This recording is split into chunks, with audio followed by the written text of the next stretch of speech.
Greetings. My name is Matthew Ehret, and we will begin today's second lecture of this ongoing series, introducing open versus closed system considerations and what methods that I've learned to adopt and employ in my own historical research that has underlined the production of my book series that deals with the crafting of Clash of the Two Americas, as well as the Untold History of Canada, Science Unshackled, as well as the three-volume Revenge of the Mystery Cults.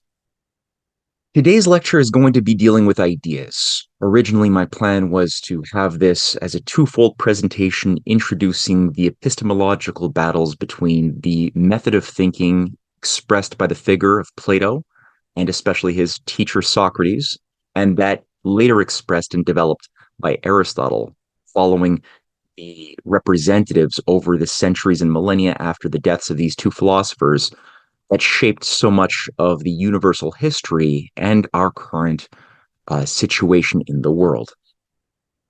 My intention was to additionally, within this singular lecture, also go through some of the core paradoxes that led me to many of my own discoveries on Canada, the nature of Canada as a British geopolitical chess piece within a great game and a synthetic construct of a nation, and the battle of the deep state within the United States, what its origins were going back to before 1776.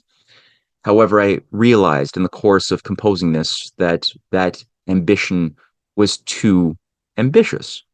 And so what I've chosen to do instead is to break that up into two separate presentations. This one will focus principally on the clash of Plato versus Aristotle, the representatives over the centuries and eons or millennia, and a little bit more that will set the stage for class number 3 on my particular core discoveries and the use and role of paradox.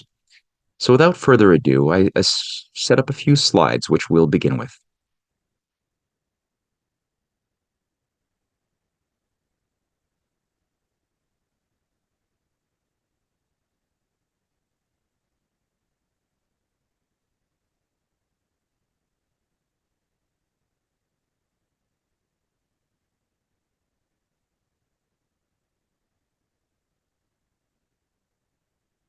As I mentioned, the theme of today's lecture will be history as the study of ideas.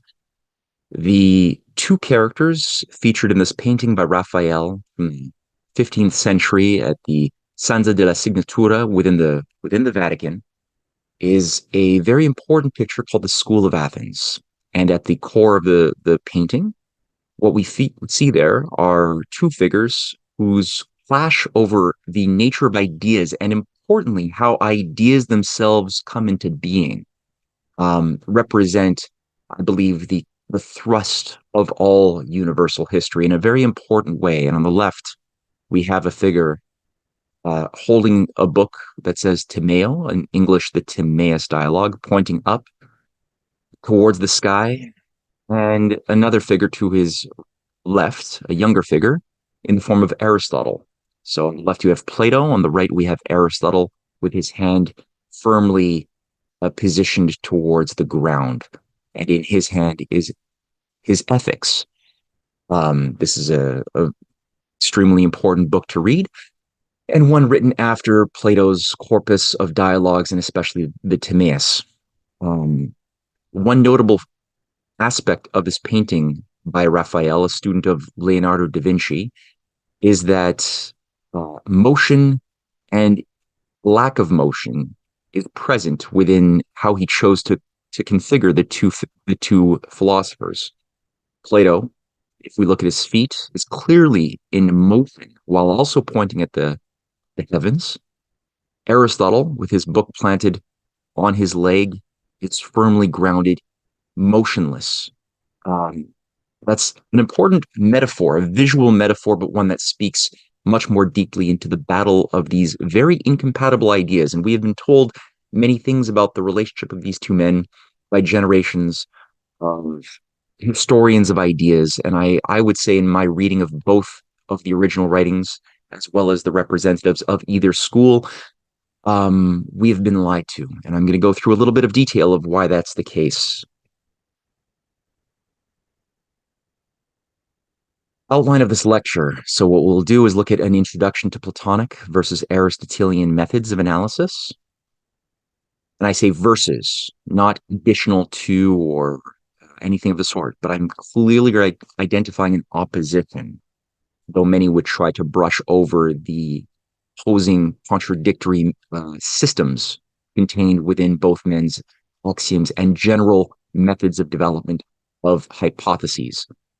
We'll go on to look at a history of epistemic warfare. We'll look a little bit more about the definition of epistemology per se. The figure of Lyndon LaRouche once again will emerge, but only briefly. We will tackle a little bit more in depth the nature of this man's biography and methods in a future installment.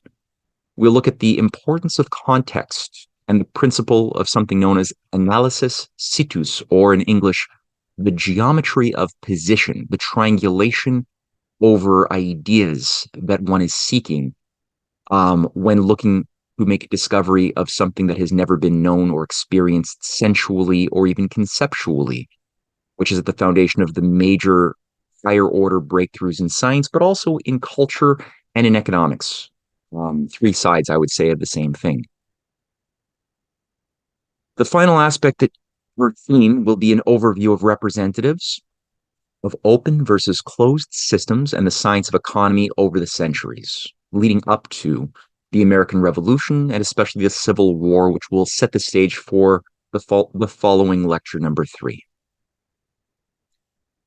We are today, after all, living in a world in turmoil, a systemic breakdown, a battle over underdefined systems that are vying for dominance. I think that the turmoil, the confusion, the chaos, the potential tragedy is something that we've seen perverting much of human history, as empires have always managed at different times to kick over the chessboard when they were losing in order to try to bring order out of chaos, to keep their victims fighting each other, divided, confused, stupid, mediocre, bestialized, with aspirations not that different from monkeys or wolves, not befitting of a truly human civilization. In a time of chaos 500 or 450 or so years ago, we had a young man in his early 20s by the name of Johannes Kepler, who was an astronomer, I would say the first astrophysicist in its modern sense, a man who wrote many books in his short life and made many discoveries about the laws of the universe. And in his first published work called Mysterium Cosmographicum, published in 1594, he could see that Europe was already beginning to slide into the danger of forever wars. And this became later on in his adult life what he unfortunately saw as the emergence of the 30 Years' War of religious conflict that resulted in half of Germany's men dying and the Black Forest being torn to shreds. Johannes Kepler, looking upon this danger politically and culturally, this collapse into a potential dark age, wrote in his first book, which posited his theory of what organizes the distances of the planets around the sun, utilizing something that he had studied in Plato's Timaeus dialogue, written 2 millennia earlier, featuring the nested Platonic solids, the model published in his work featured there on the right, which generates certain proportions that are close, though not perfect, to the actual relationships of the distances of the various planets that were then known in his time around the sun. But before he got into any of that, he had an introduction which I found insightful, where he writes that even now indeed there may still be a place for Plato's oracular saying, for when Greece was on fire on all sides with long civil war, and was troubled with all the evils which usually accompany civil war, he was consulted about a Delian riddle, and was seeking salutary advice to the peoples. At length he replied that according to Apollo's opinion, Greece would be peaceful if the Greeks turned to geometry and other philosophical studies, as these studies would lead their spirits from ambition and other forms of greed, out of which wars and other evils arise, for the love of peace and to moderation in all things. It's a beautiful statement and one that really expresses his moral philosophy that governs his entire life, where he is a weak man physically, but mentally he is a giant. And he's animated in his heart by a passionate love of truth that allowed him to carry out combat and challenge the dominant standard models, the explanatory models of what governs the behavior of planets in our solar system in the known universe. And he overthrew all of the known standard models of Ptolemy, Tycho Brahe, even Copernicus, by introducing the sun as a physical principle, not simply a mathematical entity. He overthrew the system of the belief in equants of perfect circles that were assumed to exist because God was perfect. And so God must have created the most perfect of geometries to behave, to govern the path of planets, which must be perfect circles. And in the physical universe, Plato, being a follower of Nicholas of Cusa and Platonist, recognized that the physical material reality could never generate the concept, a circle or any shape so perfect that a more perfect circle could not be expressed. That was designated for the higher domain of ideas alone, which operate almost as a blueprint and infuse meaning and purpose into the physical realm of becoming. So again, like Plato, Kepler believed in the realm of the being, the divine realm of no change, but that was never expressible within the domain of boundedness in time and space. And so as such, his first hypothesis became the foundation of his later discoveries of the first, second, and third planetary motions, the laws of planetary motion, of elliptical orbits, the equal area, equal time, and especially his third harmonic law, which we'll go into in further lectures, of his demonstration that musical harmonies are what are governing the behavior of the planets around a sun. And he did this with an intention to intervene upon the general paradigm of a society sliding into hell. History of science, a word of another preamble word that I would like to just get across is that we are controlled by being given often false choices. Both choices are often wrong, whether you vote for a controlled left or a controlled right. If both sides are operating with similar axioms, you will find that the game is rigged and you cannot win as a human. You have to think sometimes outside of the rigged game. And as such, in historical analysis, I have noticed that historians are generally given one of two different schools in which to operate and to compose their theses, their books, and whatever else. The first method being a bottom-up, and the second being a top-down method. The bottom-up school is one that promotes a stochastic idea that conspiracies, intentions, ideas don't really govern knowable reality. It is simply behavior, the desire to satisfy greed, lust, pleasure, to avoid pain, moment to moment, by figures who are either animated by some Freudian desire to compensate for a small libido, as we've been told about Napoleon trying to take over the world because he has a small penis, or simply for greed alone. People want to make money, and so wars happen.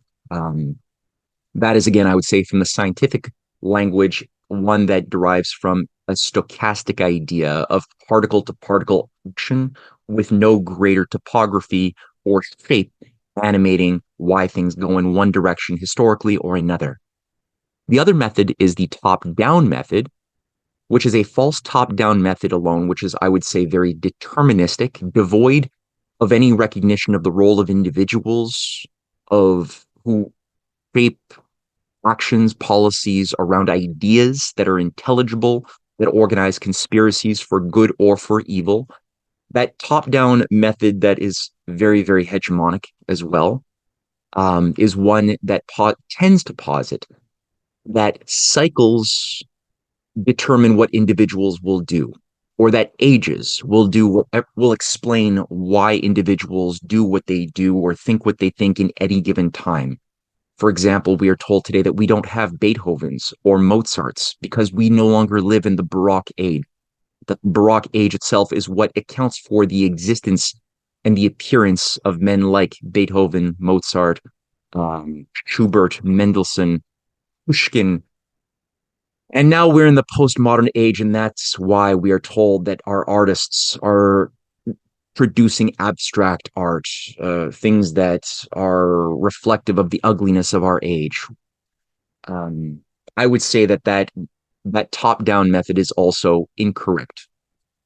And in the method that I have chosen to employ, and that I've noticed that the best of those historians that I admire tend to employ, involves elements of both bottom-up considerations of individuals doing things for certain reasons that are individual and personal, but at the same time, a recognition that there are, in fact, certain ages. There are certain top-down decisions by elites that put things into motion, though neither one by themselves, and even not a combination of the two by itself as a combination, will result in making true discoveries, as I have noticed. So, what am I encouraging people to do is to look at the third method, which is an idea or principle-driven approach to history, a concept-driven approach to history, one that recognizes that history is shaped by ideas pertaining to human beings and nature, the laws and the creator of nature that we are ourselves made in the image of. And so whether those ideas are correct or incorrect at different times will determine a lot of physically measurable actions in the physical universe, policies that are measurable, outcomes that involve the rise of population in quality and in quantity, or the decrease of population, the collapse of population in quality and in quantity, depending on which of those sets of ideas, correct or incorrect, become hegemonic. And we've already been introduced to the idea of open versus closed system methods in the previous lecture. I'd like to keep that in mind as well, because that is going to be present throughout as we explore Plato's versus Aristotle's methods. When I talk about ideas, I'm not simply talking about I have an idea of a cake or I have an idea of a. It's not simply that, or I have an idea. I have an idea that I want to go to watch a movie. That is not what I'm talking about. I'm talking about the higher order ideas of epistemology, or the what's known as the hypothesizing, the higher hypothesis, or the higher hypotheses. These are the what allows for fruitful discoveries to happen. What methods derail fruitful discoveries from happening in the metaphysical domain and their physical applications. So, how does the Encyclopedia Britannica define epistemology? Well, it says here that it is the philosophical study of the nature, origin, and limits of human knowledge. The term is derived from the Greek episteme, knowledge, and logos, reason. And accordingly, the field is sometimes referred to as the theory of knowledge. Let's review again this painting in a broader scope. This is the entire mural, featuring an array of great thinkers, but who didn't necessarily all exist at the same time. And so Raphael, who includes himself within this mural looking at the audience, features Pythagoras, who lived centuries before Plato and Aristotle. We have Socrates there, who lived before Aristotle, who's on the right of Plato. We have a variety of great thinkers, but who are positioned by Raphael, again, a student of Da Vinci, within this singular framework, in this experiencing the similar simultaneity of a moment within all of a broader history. So there's a lot being expressed here. And as I said, there's a visual poetry within the metaphorical language of each of the figures at play, within often portrayed in certain clusters. Perhaps a future class can go through some of the elements breaking down this mural and the other murals around it within this very important chamber. However, this is not the place for that, but I just want to keep that context in mind. And again, the fact that Plato is pointing to the realm of the heavens for causation, holding his Timaeus, and Aristotle is pointing to the ground in stationary, fixed, no motion with his ethics, Nicomachean ethics. That change, no change clash is going to be extremely important as well. So the first thing to get across that I'd like to communicate here is that in Aristotle's politics, Aristotle makes a direct break from Plato, who we have been told was the teacher of Aristotle and who Aristotle advanced ideas, improved upon those ideas, and made them practicable.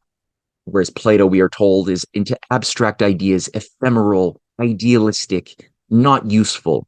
So many people have been trained in academia to overly respect Aristotle because he's so practical. And indeed, many imperial maneuvers and policies have practically been decided upon based upon Aristotelian assumptions and axioms and methods. However, that doesn't mean that he is a continuation in any way of Plato. And I would say he was a conscious disruptive force who tried to undermine the revolutionary ideas that Plato had brought into humanity. So in his Politics, he defines and justifies the master-slave dynamics as an assumed immutable law, one of his fundamental axioms that must not, cannot be questioned in the organization of any type of society. And he says, to justify his logic, is there any one thus intended by nature to be a slave, and for whom such a condition is expedient and right? Or rather, is not all slavery a violation of nature? There is no difficulty in answering this question, on grounds both of reason and of fact. For that some should rule and others be ruled is a thing not only necessary but expedient. From the hour of their birth, some are marked out for subjection, others for rule. Now, Plato doesn't deny that there are rulers and there are people who will be governed in any type of society. He doesn't deny that. However, the idea that it is a hereditary predetermined outcome based on one's birth, one's blood, is where we go awry.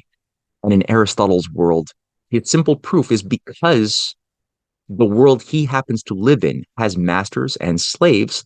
Thus, he extrapolates and universalizes that fact to become a universal law of nature, which all wise men must abide by and act accordingly if they will be respected.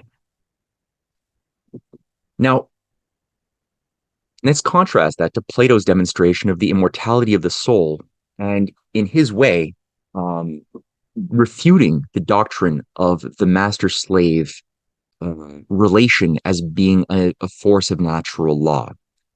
In his Phaedo, which deals with the immortality of the soul, as well as Meno, which also deals with virtue and the immortality of the soul, and his Philebus, which deals with the immortality of the soul, as well as how we judge good and evil, his Gorgias, which is a dialogue on how to live justly, which very much relies upon his proof and demonstration within the Meno and other places of the immortality of the soul, his Timaeus, which is on the nature of the creator in whose image we are made, and how we come to relate to and understand the creator and the creator's universe that we are a part of.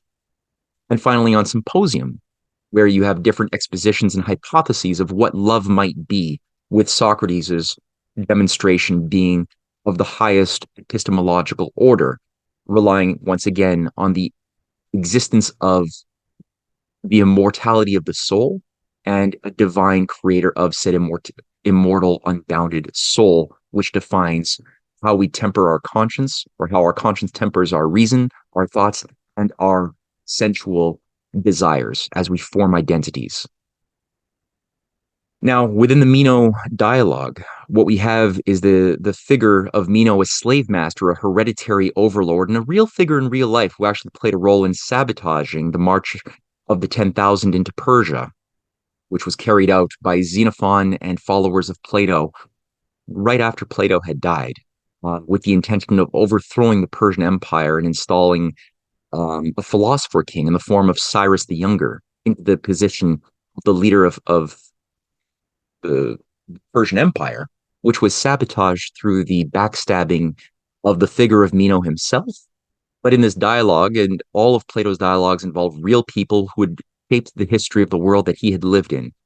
Meno has a slave, a young boy, and in it, Socrates, Plato's teacher, who he watched judicially murdered, by the Demos, the democracy of Athens in 399, for having encouraged young people to pose questions to authority figures who they no longer respected because they realized by asking dialectic questions about core axioms that many of these experts and politicians and lawyers dominant in that day actually did not know what they were talking about, which is the point of all of his dialogues. Now, he makes the point in having a dialogue with this young boy over the question of, well, what is virtue? Is there one virtue or are there many virtues? As Aristotle promotes, a virtue for the slave, a virtue for the master, a virtue for the child, a virtue for the husband that are all different? Or is there one universal quality, an invariant to virtue per se that transcends the particulars?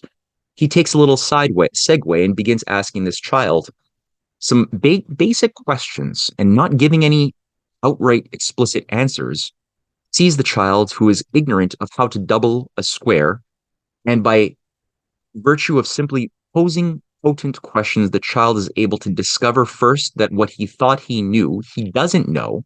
He gave a few false hypotheses that he believed were true, and then proved why they weren't true, doubling the square's surface area, but not keeping it a square in one case, thus a rectangle made up of two squares, which he discovers was actually false, and in the other case, doubling the lengths of the sides of the square, which keeps it a square, but actually quadruples the overall surface area of the square. And after demonstrating learned ignorance, now the child becomes free to generate from within himself a potent hypothesis of the correct answer. Correct answer, which despite being an uneducated slave, the royal slave master Meno himself cannot answer. He is inferior mentally to the power of creativity inherent within the humble child. And in so doing, Plato did the greatest gift for those who hate slavery by demonstrating qualitatively why a slave is actually, in many ways, more superior to that of an egotistical slave master, or somebody who isn't committed to that type of paradigm. This was so this idea had two aspects. It then demonstrated that the proof that we have an immortal soul is not simply an article of faith, but one that can be demonstrated.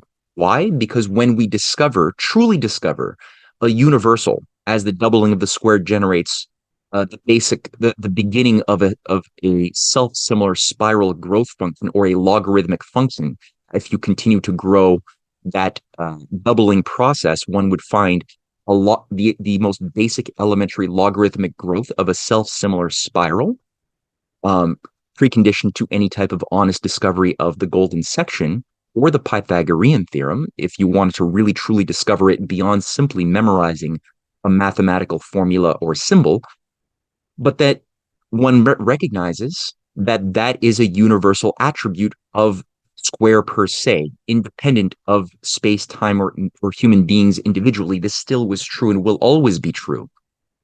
And so Plato demonstrates that by discovering universals and transforming through said discovery of a eureka, our state of ignorance into a qualitative state of knowledge, which also contains a power to act, to make further discoveries, that there must be some similar attribute of universal within us, despite us being finite with a birth and a death and physical boundaries outside of our bodies and inside of our bodies. Despite those boundaries and limits, there must be something immaterial but existent that has the same attribute of the universal that we discover when we make that eureka. So this becomes the foundation upon which his proof, as contained also and developed further in the Phaedo dialogue that takes place when Socrates is about to drink his hemlock, and is not sad, but is in fact a little happy to make the next phase of his journey, something that bewilders and confuses his disciples and followers, but that result in a fruitful dialogue on why we can know that we have a soul and why that soul must have the attribute of being immortal. It draws upon what I've just said, and it is contained in all of his dialogues, really. Now let's contrast that with Aristotle, who again came later. Aristotle and Plato met each other when Plato was in his late 60s and Aristotle was still early 20s, and it had just begun to infiltrate Plato's academy from his previous peripatetic school that he had developed as a and been trained under Isocrates, figure who had been a Persian producer of sophists, those who were able to master the art of the magician of the mind, who could make the false appear true and the true appear false, utilizing syllogistic arguments and emotional manipulation. That school that was promoted by Isocrates, that Aristotle had come out of, is something that was infused and infiltrated into Plato's academy. But Aristotle has this to say about the soul, which he does not believe that Plato is correct. He actually disparages Plato in his writings, saying that Plato was naive and a fool. Aristotle, however, describing the soul and the mind as well, which are connected, but in ways that Aristotle despises, says, when we said, and this is in De Anima, I believe in the 320-ish period this was authored, Aristotle says, when we said that the mind, or that mind is, in a sense, potentially whatever is thinkable, though actually it is nothing until it has thought. What it thinks must be in it, just as characters may be said to be on a writing tablet, on which as yet nothing stands written. This is exactly what happens with mind. If the mind is bound to the impressions caused by the senses alone, with nothing innate or immortal pre-existing within a child, then truth again becomes reduced to relativism. This must be so, as nothing universal or eternal is knowable through the finite and limited senses.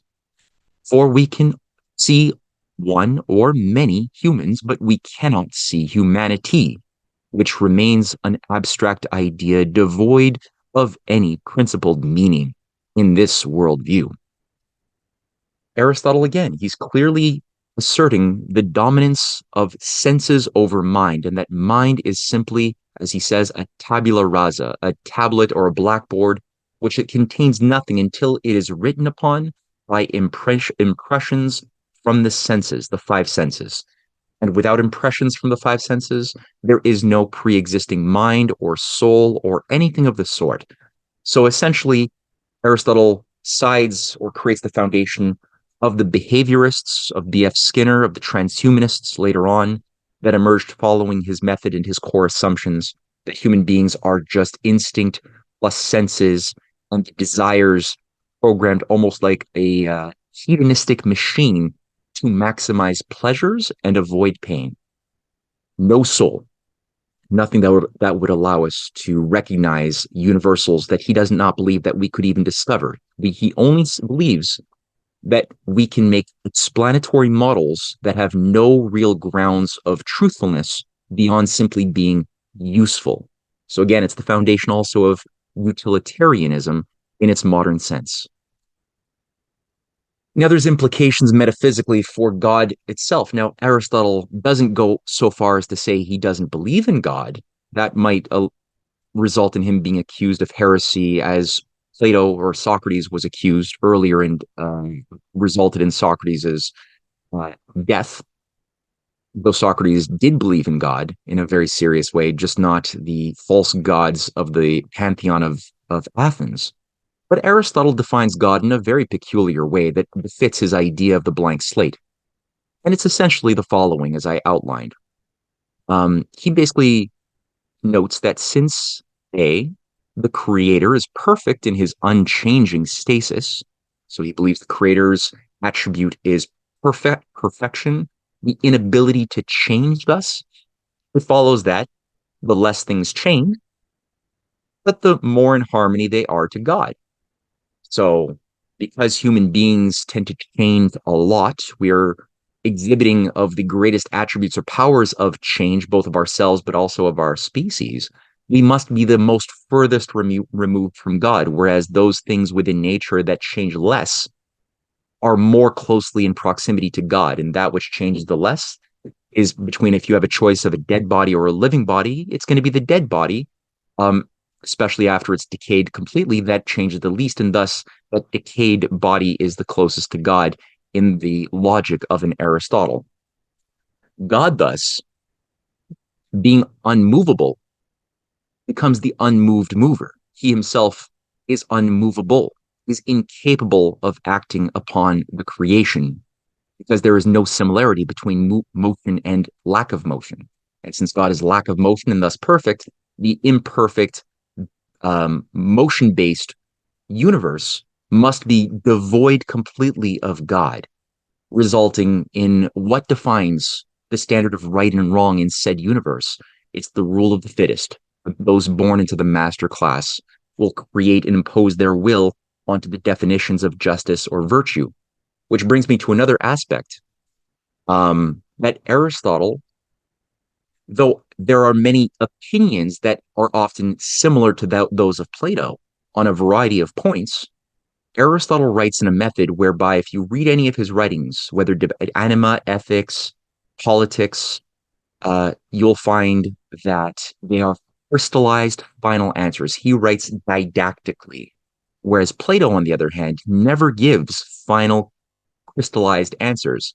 He always leaves you with an appreciation for paradoxes, for false hypotheses that you thought you knew something, but you actually didn't.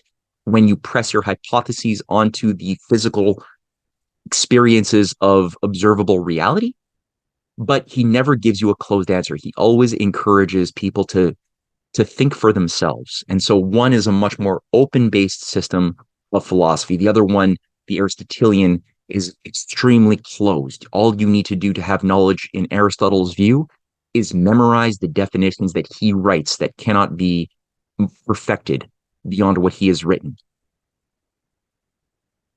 Plato's demonstration of God, however, is very different from the dead God, the impotent God of Aristotle, the irrational God of Aristotle. Whereas Plato's living God, expressed especially in his Timaeus dialogue, is a God that is both mundana and supramundana, which is both creating and the creator. It is both a living God that is present within all parts of creation. There's no parts of creation that could be imagined to be devoid of the presence of God, but at the same time, God is not simply mundana. He is not locked into or bounded by those laws of creation. There's also an attribute of transcendental attribute that infuses meaning and purposefulness into the fabric of reality itself, that ties the moral and the physical laws in together as two sides of the same thing, and their political expression, which results in or expresses itself through our yearning for liberty and freedom. That is all different sides of the same thing. They are not separate. That is the type, that is the characteristic of the creator defined by Plato in the Timaeus, but also in the Theaetetus. Man, as Plato gets across in the Theaetetus, in the Timaeus dialogue, is made in the image of this threefold creator. And again, because there's a variety of proofs in the Timaeus of the triune quality of God,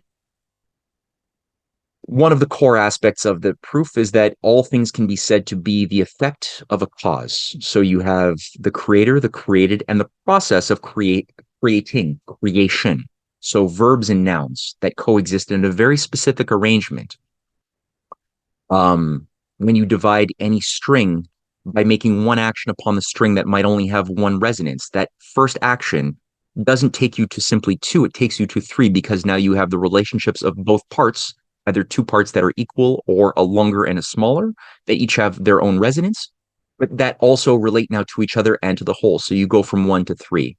There's a variety of ways to demonstrate these proofs, and many were developed by people like Rabbi Philo of Alexandria, as well as of Oregon, of Alexandria, somebody who worked closely in the Library of Alexandria before it was burned down and before it was corrupted by occultists, and whose works and demonstrations advancing and defending Plato's thesis within the Timaeus were used at the Council of Nicaea to justify a certain notion that God was not simply of the Father or of the Son or the Holy Spirit alone, but was actually had all three aspects at the same time, which had a very important political effect, especially in the battle against the Gnostics and the other heretics that were undermining viable Christianity from within.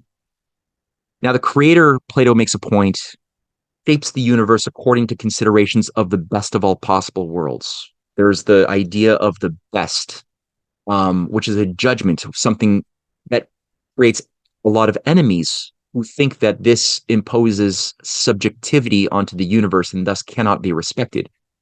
Plato doesn't divide absolutely subjectivity from objectivity in the way that the dualists and the Manichaeans do. And actually, this becomes a foundation, the ability to bridge the objective and the subjective with considerations of moral judgment is the core of Plato's philosophy.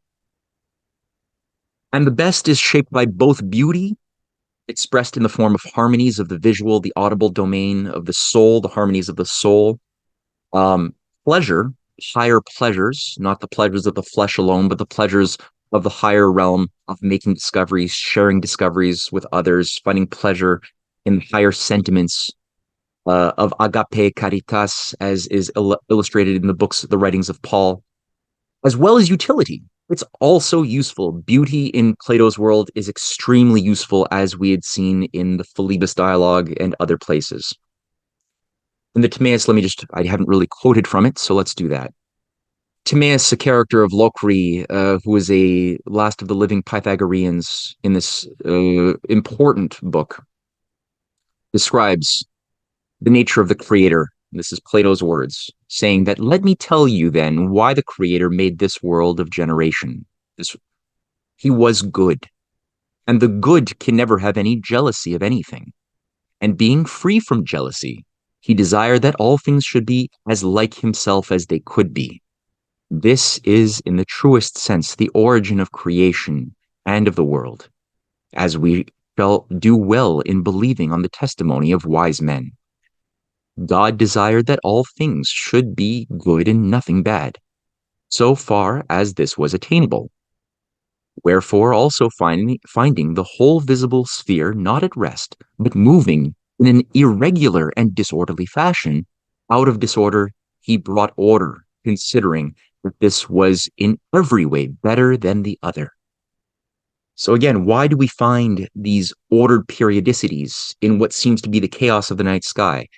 Well, the more we use our mind and refine our eyes to look through our mind's eye in the realm of and the eyes of understanding, we begin to see that there are periodic motions of the wanderers, the planets, that don't behave like the other stars within the night sky, and that have certain periodic behavior, like the retrograde motion of Mars, or even of Jupiter or any planet, and other aspects like that result in discovering certain ordered reasons why things are a certain way. And that includes in the domain of the atomic level, as we have come to discover in more recent years as well.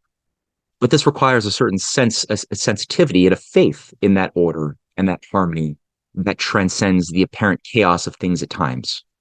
So Plato's method is one that gives justified reason to that faith, that it's not faith that is blind, but faith that is justifiable through reason.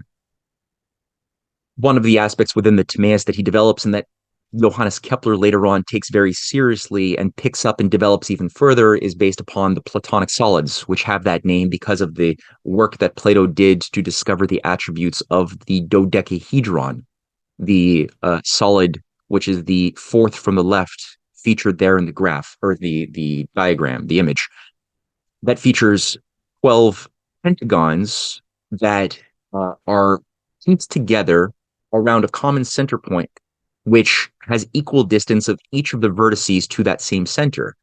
And each of these five Platonic solids have that same attribute, where they can be inscribed within a sphere, where each of their vertices are positioned directly on that sphere that they are inside, but also they also can contain one single sphere inside of them that connects to the center point of each of their faces. And there's only five.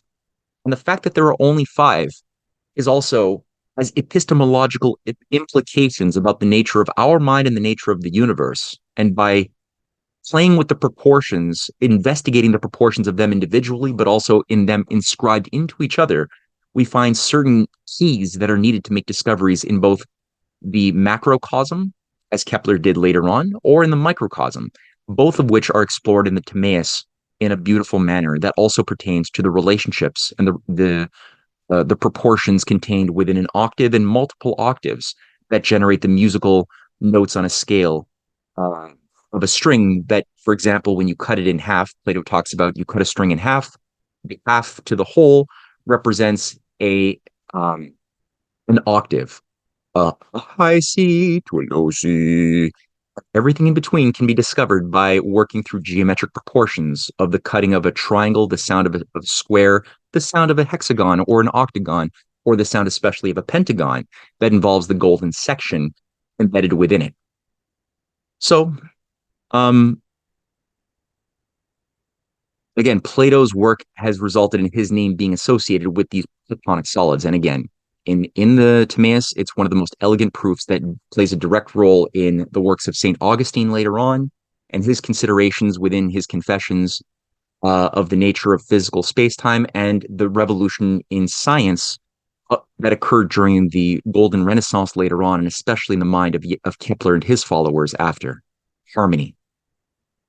And just to make it explicit, I described it, but there's a visual of the string vibrations from one to one through the octave as developed by Plato. And what you have there in the Timaeus is a remark on music, where Timaeus says, so much of music, as is adapted to the sound of the voice and to the sense of hearing, is granted to us for the sake of harmony. And harmony, which has motions akin to the revolutions of our souls, is not regarded by the intelligent votary of the Muses as given by them with a view to irrational pleasure, which is deemed to be the purpose of it in our day, but as meant to correct any discord which may have arisen in the courses of the soul, and to be our ally in bringing her into harmony and agreement with herself. And rhythm, too, was given by them for the same reason, on account of irregular and graceless ways which prevail among mankind generally, and to help us fight against them. Now imagine if Plato was alive today listening to Lady Gaga and the types of music promoted in our current society, which is entirely hedonistic at base and disruptive to the harmonies of the inner soul that are designed in his mind to enhance our powers of conscience and the internal regulation of our desires aesthetically. That's the purpose of music and of beauty in the Platonic philosophy. But what would he think of our current age if it's already as bad as he describes in his own, that is too based upon hedonism and irrational pleasure? So he has a very different standard. And I think it's one which Mozart and Beethoven and Bach before that worked very hard to achieve and express in their own innovations of the development of well-tempering, polyphony, counterpoint, and the development of an idea musically. It's something also that I think we've seen in the greatest of the painters, of the Da Vinci's, of the Rembrandts, who also took Ilya Repin, who took the harmony of colors and of the expression of compositions on a fixed painting and turned it into something that would generate ironies, paradoxes, that would cause the mind to become more self-reflective and more inclined to be tempered and even make discoveries about our own absurdities, our own yearnings, our longings. Look at Ilya Repin's painting of the Volga boatman. There's a certain longing and a soulfulness contained within that painting, and many other paintings by Rembrandt do the same thing. So this is the same quality of the visual and the audible harmonies that also contain within the arts an education morally of society as a precondition to attaining political freedom.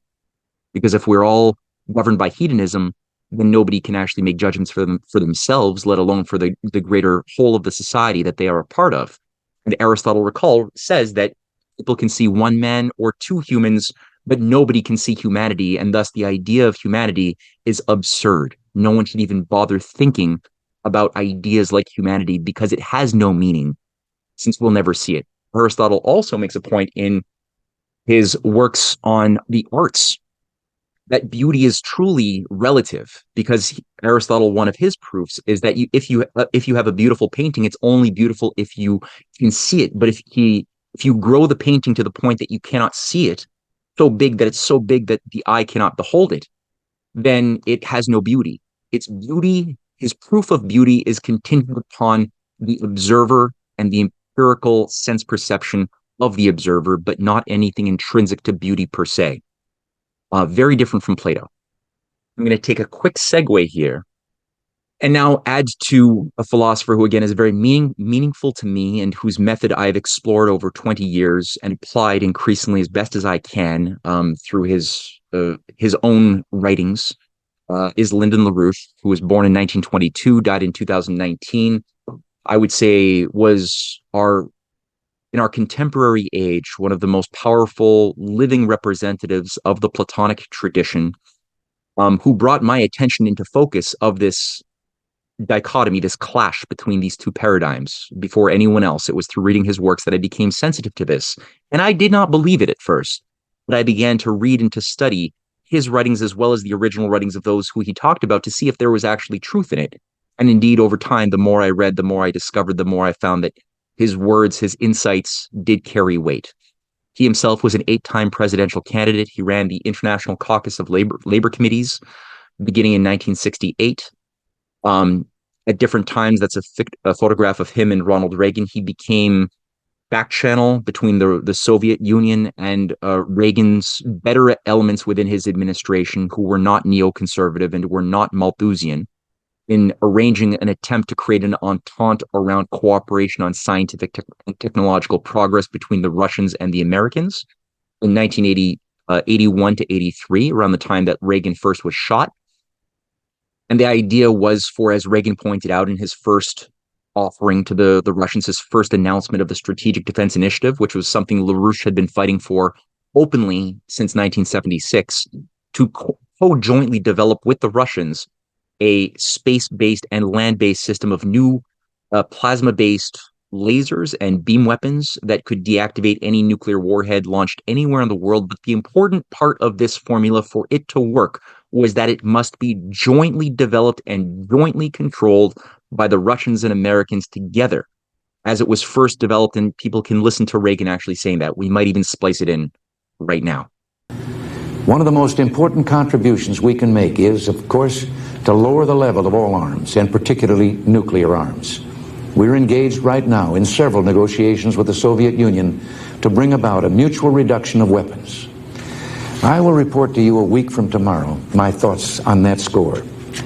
But let me just say I'm totally committed to this course. If the Soviet Union will join with us in our effort to achieve major arms reduction, we will have succeeded in stabilizing the nuclear balance.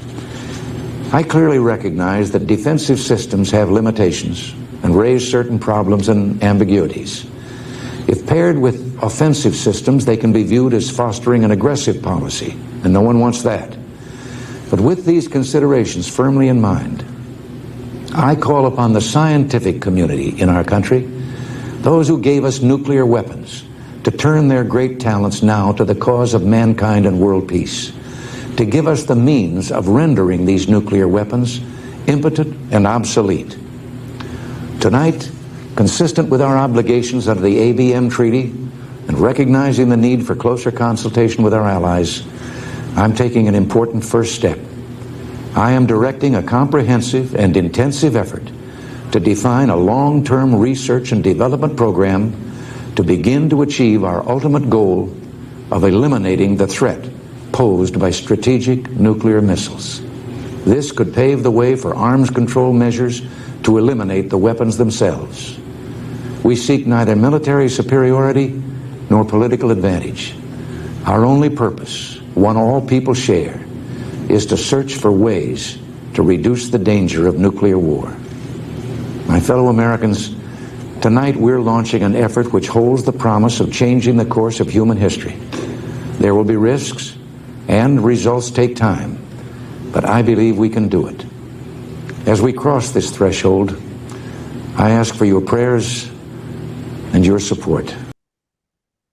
This, of course, was abandoned, sabotaged after 1983 when Henry Kissinger and those trilateral commission members began to get control of the Strategic Defense Initiative and redubbed it Star Wars, but began to kick out any idea of the Russian participation and made it a more hegemonic, unilateral idea of war against Russia instead of a peace-building measure, protect humanity.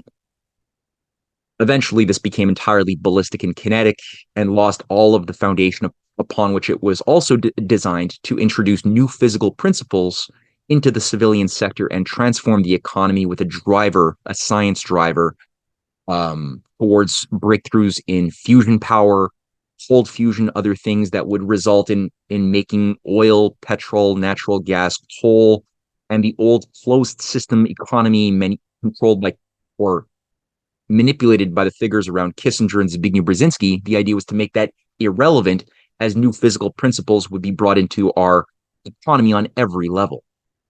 He's also the founder of something known as the Science of Physical Economy, whereby in the early 1950s, and this is going to be a full lecture later on, he made a certain discovery based on his efforts to refute the thesis put forth originally by John von Neumann and Norbert Wiener on the issue of cybernetics and systems analysis, that posited that the human beings were just a machine that or some form of primitive, or I should say advanced computer, which more advanced computers could feasibly be constructed and which could thus replace human beings and set the stage for what later became transhumanism, or the cult of artificial intelligence as it emerged out of Silicon Valley and the military-industrial complex during the Cold War. So LaRouche, as a young man, was horrified by a lot of the propositions of Norbert Wiener in the human use of human beings and cybernetics. And in his efforts to refute that, was spending a lot of time looking at human creativity per se in the arts and in sciences. And he was trying to figure out how to best express the fundamental relationship of the individual to the society as a whole, both in time, but also transgenerationally. And is there a way to express the conjunction between technological progress, the individual, population growth in both quality and in quantity, as well as energy flux density, the ability to tap into more powerful forms of or organizations of fire by moving from burning wood to burning coal to coke to oil to natural gas and onward to tapping into atomic power, moving towards fusion, of course, and matter antimatter. So that transition, that motion of discontinuous but lawful leaps into greater domains of energy flux density will also be discussed in a future lecture on the science of physical economy. But this resulted in him being able to make certain provable long-range economic forecasts on record. And also with that ability to forecast the consequence of foolish decisions transform or change the direction of that future. That's the basis of any proper scientific discovery is there real predictability and also power act upon the universe according to said discovery of the future. So again, all of these ideas are going to come up more and more as we proceed through this lecture series.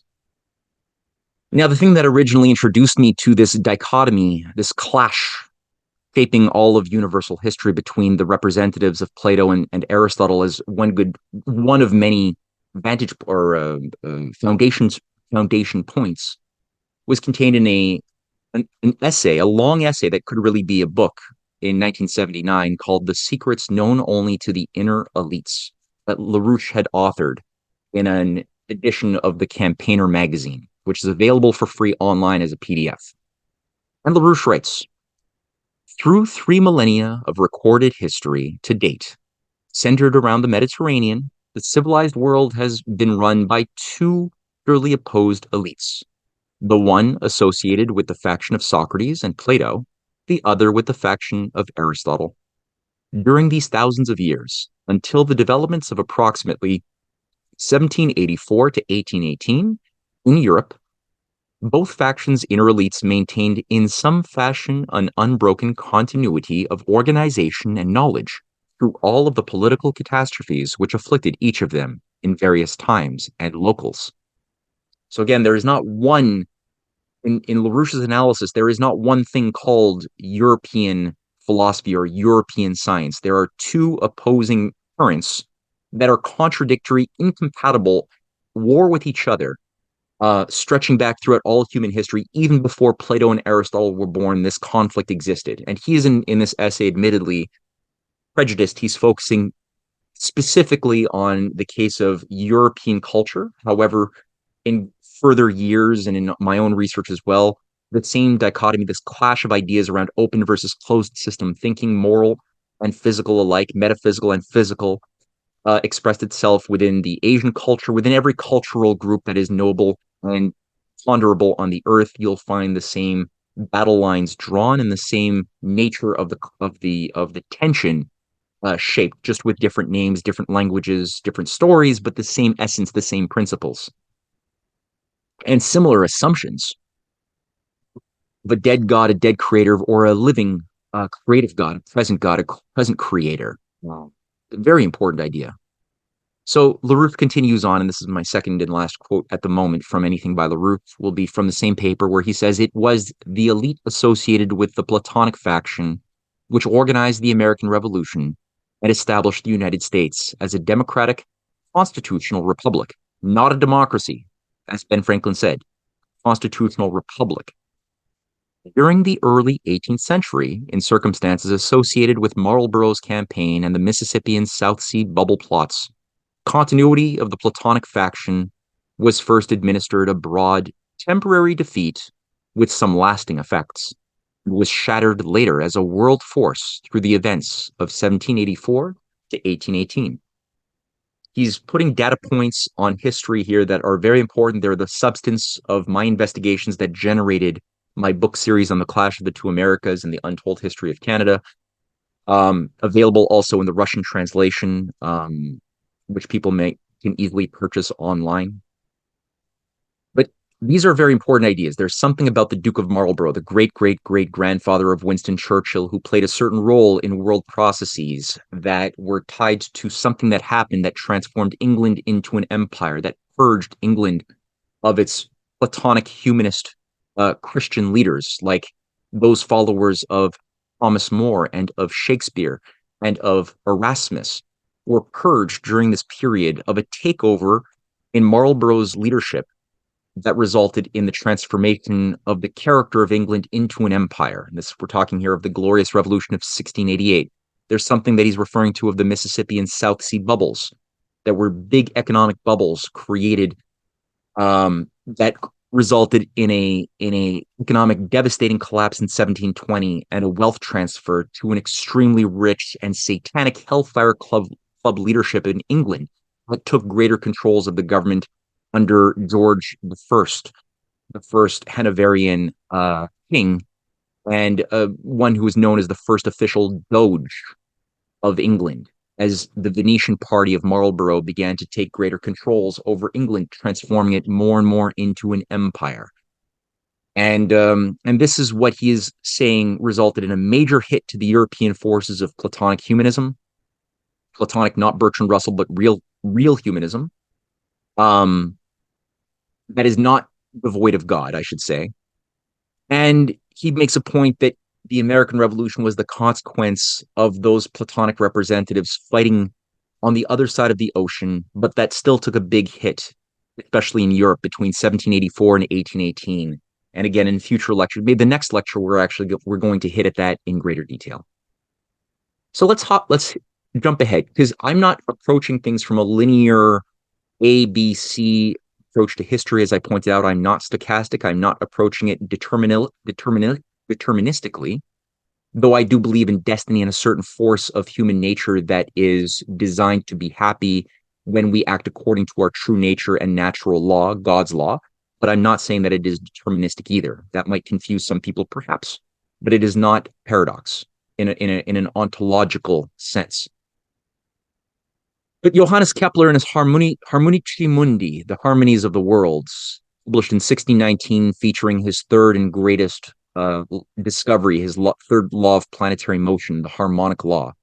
He writes in book 4, describing Aristotle and Aristotle's view of the blank slate against Plato. And people can read this. It's available once again as a PDF online and on my website. Kepler says where he, Aristotle, draws a universal conclusion and convicts Plato of the stupidity which is his own fantasy. And finally, where to the Platonic picture of the self-taught slave, he opposes a contrary picture of his own, asserting that the mind in itself is empty, not only of other knowledge and of mathematical categories, but also of species, and is just a blank sheet, so that nothing is written on it, but everything can be written on it.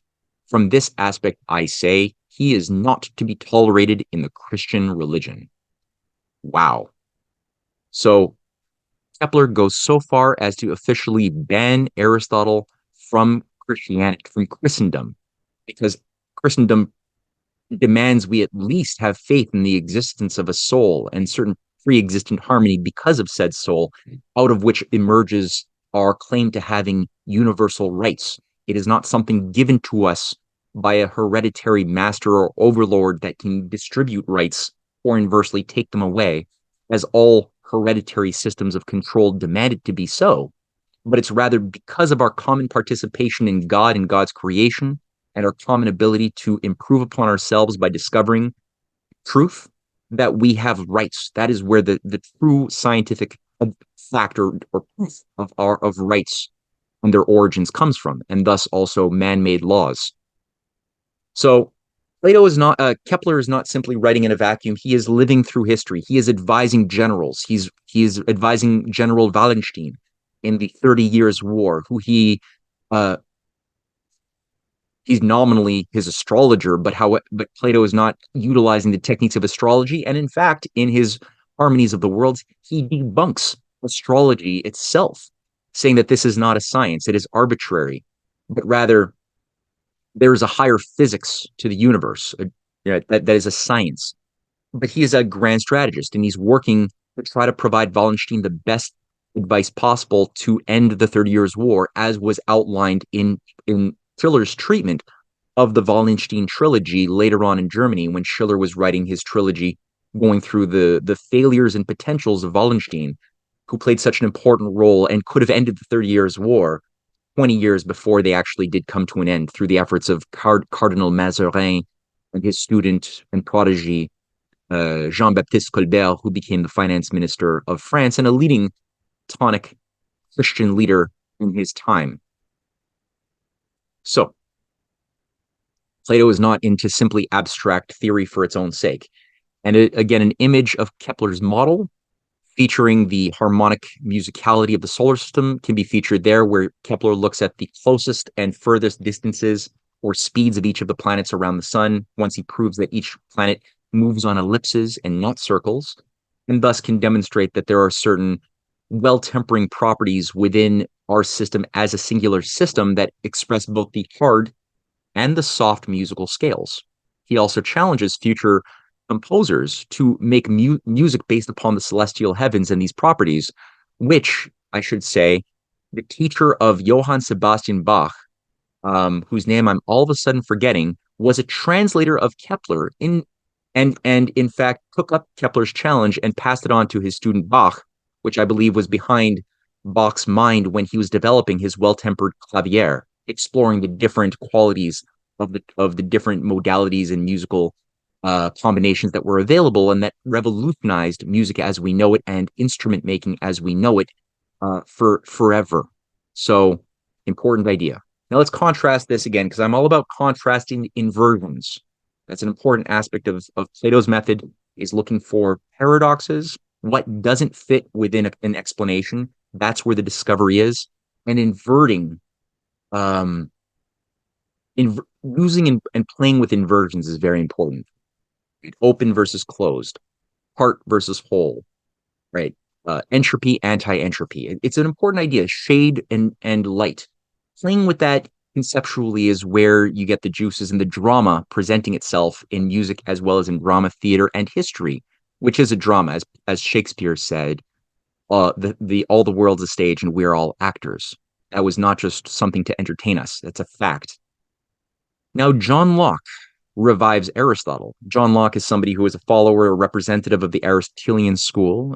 He was also a devoted member of the British aristocracy and wrote when he was still working on the British Board of Trade that ensured that all of the young British colonies in the Americas were prevented from having industry manufacturing by law, by command of Britain.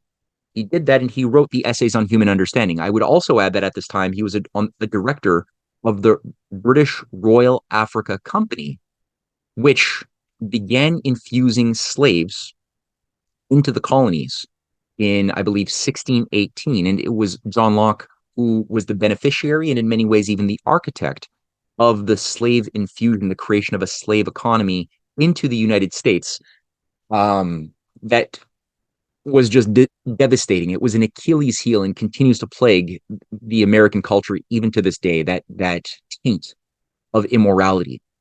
So John Locke was these things in the real world, devoted to maintaining and defending the system of the British Empire, and he wrote his essays on human understanding that he believed would be the final word. Like what Euclid did for science is what John Locke professed that he wished to do for our understanding of human nature. And it was a very destructive book, but he self-consciously situates himself as a representative of Aristotle, and he describes his view of the soul, saying that the souls of the newly born are empty tablets, only afterwards filled in by observation and reasoning. When does a man begin to have any ideas? I think the true answer is when he first has any sensation. For since there appear not to be any ideas in the mind, before the senses have conveyed any in, 'tis about these impressions made on our senses by outward objects that the mind seems first to employ itself in such operations which we call perception, remembering, consideration, reasoning, etc. In time, the mind comes to reflect on its own operations, about the ideas got by the senses, and thereby stores itself with a new set of ideas, which I call ideas of reflection. The simple ideas, the materials of all our knowledge, are suggested and furnished to the mind only by those two ways above mentioned. And so that's what he very, very clearly revives and advances upon Aristotle's proof that we have no soul, our mind is a blank slate, only to be written upon by whatever society we are born into, by whoever controls the definitions, whoever controls our narrative that is given to us to interpret what our senses are taking in, how to interpret what our eyes are seeing, our ears are hearing, our flesh is experiencing, our mouths are tasting. This is what John Locke says is the foundation of ideas, is the senses and adaptation, like an animal almost. And then he says, memory is thus simply the recollection of already existent impressions. So that's another set of ideas, as memory of previous experiences, but nothing more than that. So the idea of Plato's concept of recollection as a quality of discovery is not existent. It is not permissible in the Lockean Aristotelian world. And here I'll just say, for those who might have been confused about Plato's proof of, or his idea that discovery is a form of recollection as demonstrated in the Meno dialogue with the slave boy or other places, I would say every dialogue. One need think about, I think it helps to think about it from the standpoint, if you forget where you placed your wallet, or let's say my cellular phone, if I forget where I placed it, I can discover where it is because I had seen my phone. I could go through my laundry or my car and move things around and discover my phone, and I know that I can stop looking because I have a recollection of what my phone is. I recognize my phone, so I feel a joy, a happiness, because what was lost is now found. I was ignorant of where it was, and now I'm knowledgeable of where it was. That experience, in a sense, it's not identical, but it's the same process, but vectored into the future when you're making a discovery of something you've never seen before. So imagine I'm trying to discover, let's say, a discovery of anything scientific. In this case, we'll stick with gravity, as discovered by Kepler. And so, once I, how do I know to stop looking? After years of searching, generating hypotheses, throwing away false hypotheses, trying something new, testing, how do I know to stop? It's because I recognize the answer that I was looking for. But here's the paradox: I never saw it before. How do I recognize that which I have never seen? That gives me the sense of joy of the eureka. Well, that is, in a sense, that's the foundation of Plato's idea of discoveries being a recollection, but vectored into the future. It's a way of toying with it. This, in any sense, has no meaning to a figure like John Locke. Additionally, Americans have been lied to by being told that their nation was founded upon the ideas of John Locke, a British imperial pro master slave advocate. They have been lied to by historians over generations, telling them that John Locke is what gave rise to the founding fathers' fight against the British Empire and establish a new type of government founded upon the consent of the governed and the concept of the inalienable rights of all people. No, it's a lie. It's a lie repeated, and a lie repeated and promoted in academia and ivory tower schooling systems, promoted by gatekeepers, high priests of storytelling, has resulted in a lot of confusion where people don't really know their own history. Even Americans who think they're patriots don't understand the true fight and their true origins in the sense, and thus cannot defend what they are losing and have been losing for a long time. But let me just make a point for any Americans who might be watching as well, that in his own drafting of the Constitution for Carolina, John Locke had written his defense specifically of slavery as an institution forever. And he describes here that any lord of a manor may alienate, sell, or dispose to any other person and his heirs forever. His manor, all entirely together, with all the privileges and leetmen thereunto belonging. When he's speaking of leetmen, he's essentially referring to feudal serfs, the serfs being owned by the plantation owner. They have as much rights as a tree or a bush or a rabbit. In fact, one could say the rabbit has more rights because the rabbit is allowed to leave the limits of the plantation if it wants to. Not so the leetman or the feudal serf. John Locke also writes, in every seigneury, barony, manor, all the leetmen shall be under the jurisdiction of the respective lords of the said seigneury, barony, or manor, without appeal from him.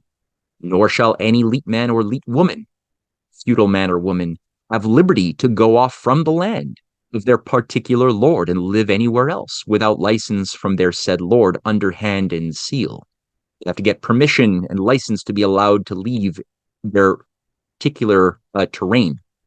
He says that all children of leetmen shall be leetmen, and so on to all generations. He's enforcing an immutable law of absolute forever onto condemning the hereditary children forever of those born slaves, as well as saying that everyone born of the noble families must always be noble and must always have the privilege of being masters over slaves. So he's trying to create that same Aristotelian master-slave dichotomy and establish it in practical law, which is what this Constitution of Carolina was. It was, finally, he says, every free man of Carolina shall have absolute power and authority over his Negro slaves, of what opinion or religion soever.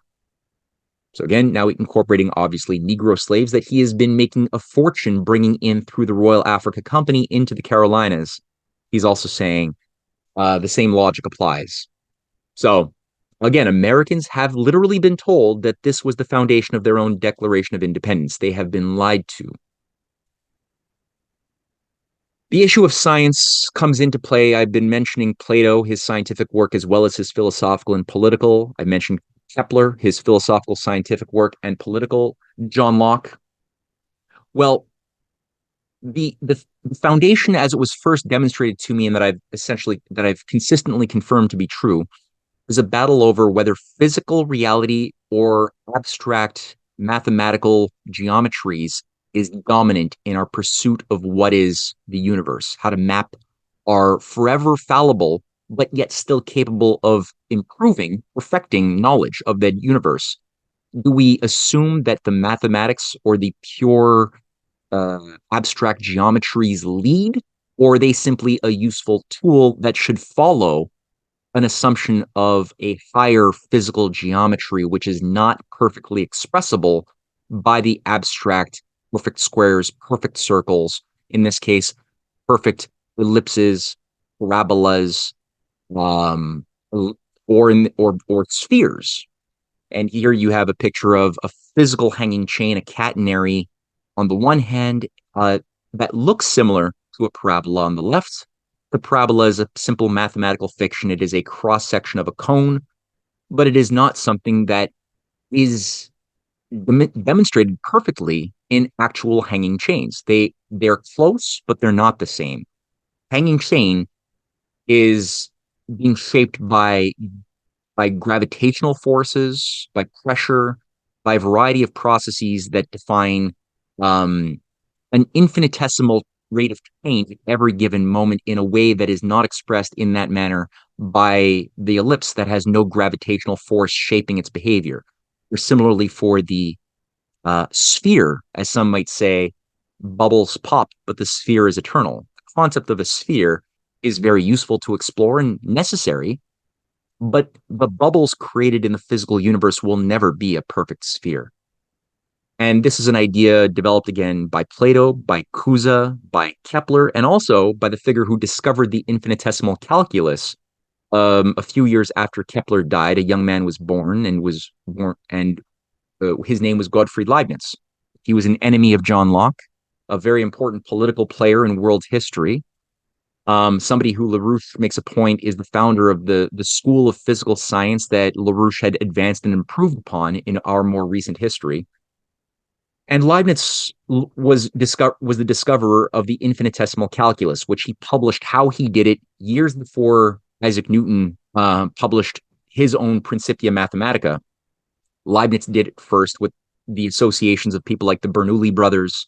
He was a close friend of Christian Huygens, what are known as the school of continental scientists, who were utilizing a method developed again by Plato in their pursuit and discoveries. Now, Gottfried Leibniz was in discovering the infinitesimal calculus was not playing with math or simple shapes. He was working with hanging chains.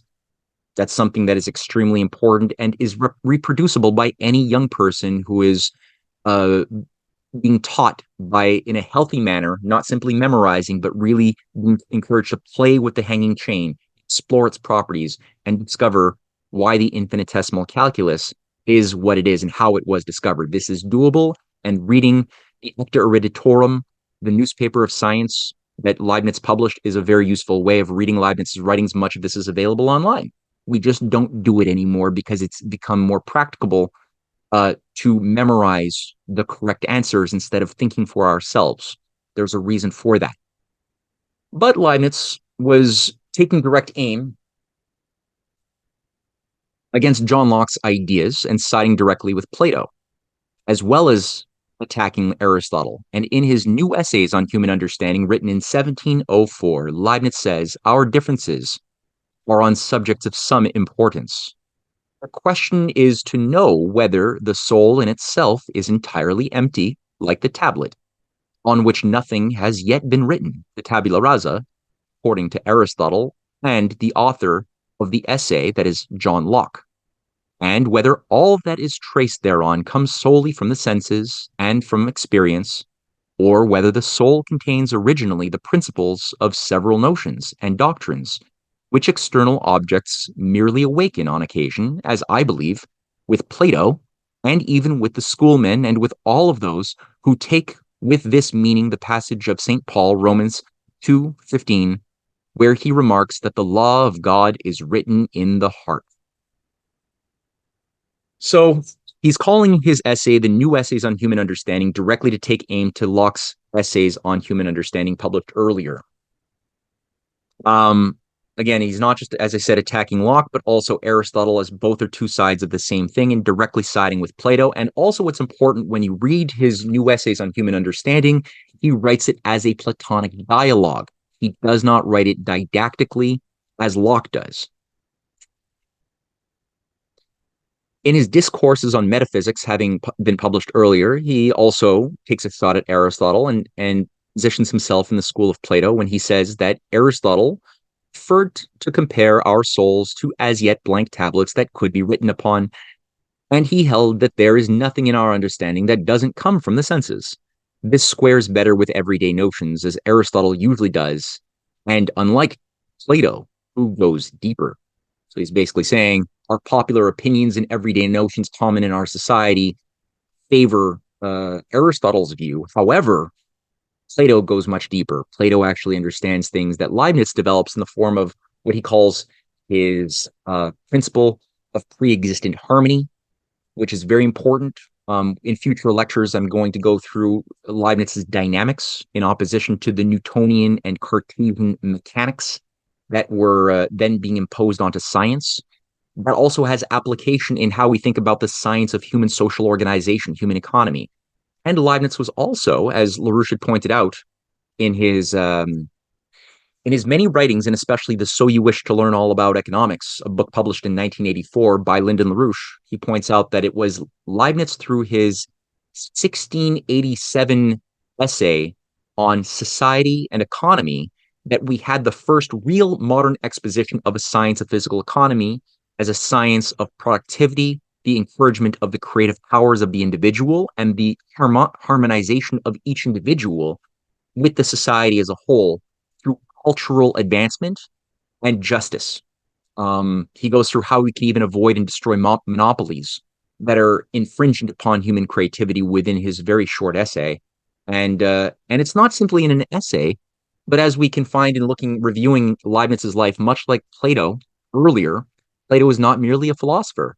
He was actually trying to create philosopher kings. He was engaged in political statecraft. He was working. He even got himself thrown into slavery in the early 4th century when he was trying to organize Emperor Dionysius to become a great philosopher king, which he would then work to create a just society and an alliance that could revive the best of Solon, the true philosopher king that abolished slavery and brought in the golden age of Athens later on. But that Solon who created the Areopagus and who organized a great process that later gave emergence to the anti-imperial, anti-Persian Empire alliance that fought at Marathon, that fought the Persians, that created the Ionian rebellion in 499, that inspired so much freedom-loving humanism over the years afterwards. That same Solon is something that Plato understood and was committed to reviving and creating, and he got put into slavery because Dionysius didn't like doing geometry and astronomy and wanted to simply rule, and was led to believe that Plato was manipulating him. And Plato tried again after getting released from slavery with money that he ultimately was able to use when his friends worked to buy him out of slavery. They succeeded in getting him out without having to pay any money. And that money was then used for him to start his academy, the first real academy that became not just a place of learning, but a place of creating advisors, generals, leaders of the world that went on, like Xenophon, to organize the military campaigns against Persia, that even went on to organize Alexander the Great, who had been organized by several leading figures from Plato's academy who were in opposition to Aristotle. So Leibniz similarly was working very hard to create philosopher kings. And he is a man, if we just look at what he did in his amazingly productive life, he became the Tsar Peter the Great had met him, and he went out of his way to acquire several meetings with Peter the Great, who made him Russian Privy Councillor and assigned him the task of reforming the entire Russian legal system, becoming, as he called himself, the Solon of Russia, which he did. He also was assigned to create a strategy for developing the mining and industrial resources of Russia, which he did. And even his program for a Academy of Science became what cause of the 1720s development of the Russian Academy of Science. It was following Leibniz's protocols and policies directly. Simultaneously, he had been already made by Charles VI, who made Leibniz the Privy Councillor to the Holy Roman Empire. he had organized nobles around Charles and Charles VI himself to be recognized as a diplomat and a privy councillor and advisor. The Duke of Anton Ulrich made him also a chief diplomat. He was a prolific letter writer. He had written thousands of letters to correspondents all over the world, organizing grand conspiracies to break free of empire and the strategies of forever wars. He was everywhere. He was thinking on a very, very holistic level. And I think importantly for my story here is that Empress Sophia of Hanover was also a devoted student of Leibniz and had nearly become Queen of England in 1710, which would have certainly made Leibniz prime minister during a period when England was being transformed into a new central command by the Dutch Venetian oligarchy. That's a subject of an entire book that I had written, and that LaRouche had referred to when he referred to the South Sea Bubble and the Marlborough campaign in an earlier slide. Now, again, had Queen Anne died while Sophie was alive, Sophie of Hanover would have been made queen, and her future, Leibniz, was positioned to become the prime minister. That would have guaranteed a victory for the Platonic faction of Robert Harley, Jonathan Swift, and others who had been fighting against this Venetian takeover, but yet who were sadly purged when Sophie died, and then Anne also quickly died, and all of Anne's children died very quick, mysterious deaths, leaving her with no heir. And unfortunately, Sophie's son, George of Hanover, was a very perverse, corrupted young man who had been won over by the Hellfire Club and became a patron and practitioner of Hellfire Club practices, which facilitated the transformation even faster of England into an evil empire. I'll just add one last word here, because it pertains to our current situation, that Leibniz was also the founder of something called the Novissima Sinica, the News from China in 1697, which was based upon his correspondences and his original readings of Confucian texts from Christian missionaries that had been corresponding with him. Also, Kepler earlier had sent his own writings, his discoveries, his harmonies of the world, his new astronomy, to China, to Christian missionaries who had asked Galileo for scientific resources. Galileo ignored it. Kepler, a contemporary of Galileo, was very excited and gave everything he had to the Christian missionaries to organize scientific diplomacy with the Chinese emperor and the courts. Same thing was done by Kepler's follower Leibniz, who began publishing for the first time in Europe the original writings and philosophy of Confucius and the Confucians, recognizing a similar schism, a battle between the Confucian school and the Taoist school, as we had seen between the Platonic and the Aristotelian school. And you could even say that just like the Neoplatonic school was actually a perversion of Plato, the followers of Hermes Trismegistus, the mystery school followers who called themselves Platonic, but they were never that. They were much more in alignment with an irrational god of mysticism, and in fact more Aristotelian in that sense than anything. A similar thing was done with many of the Neo-Confucians, who were more legalistic and not really loyal to the moral philosophy or practice of Confucius, Mencius, and the true school of Confucians that Leibniz was so admiring of.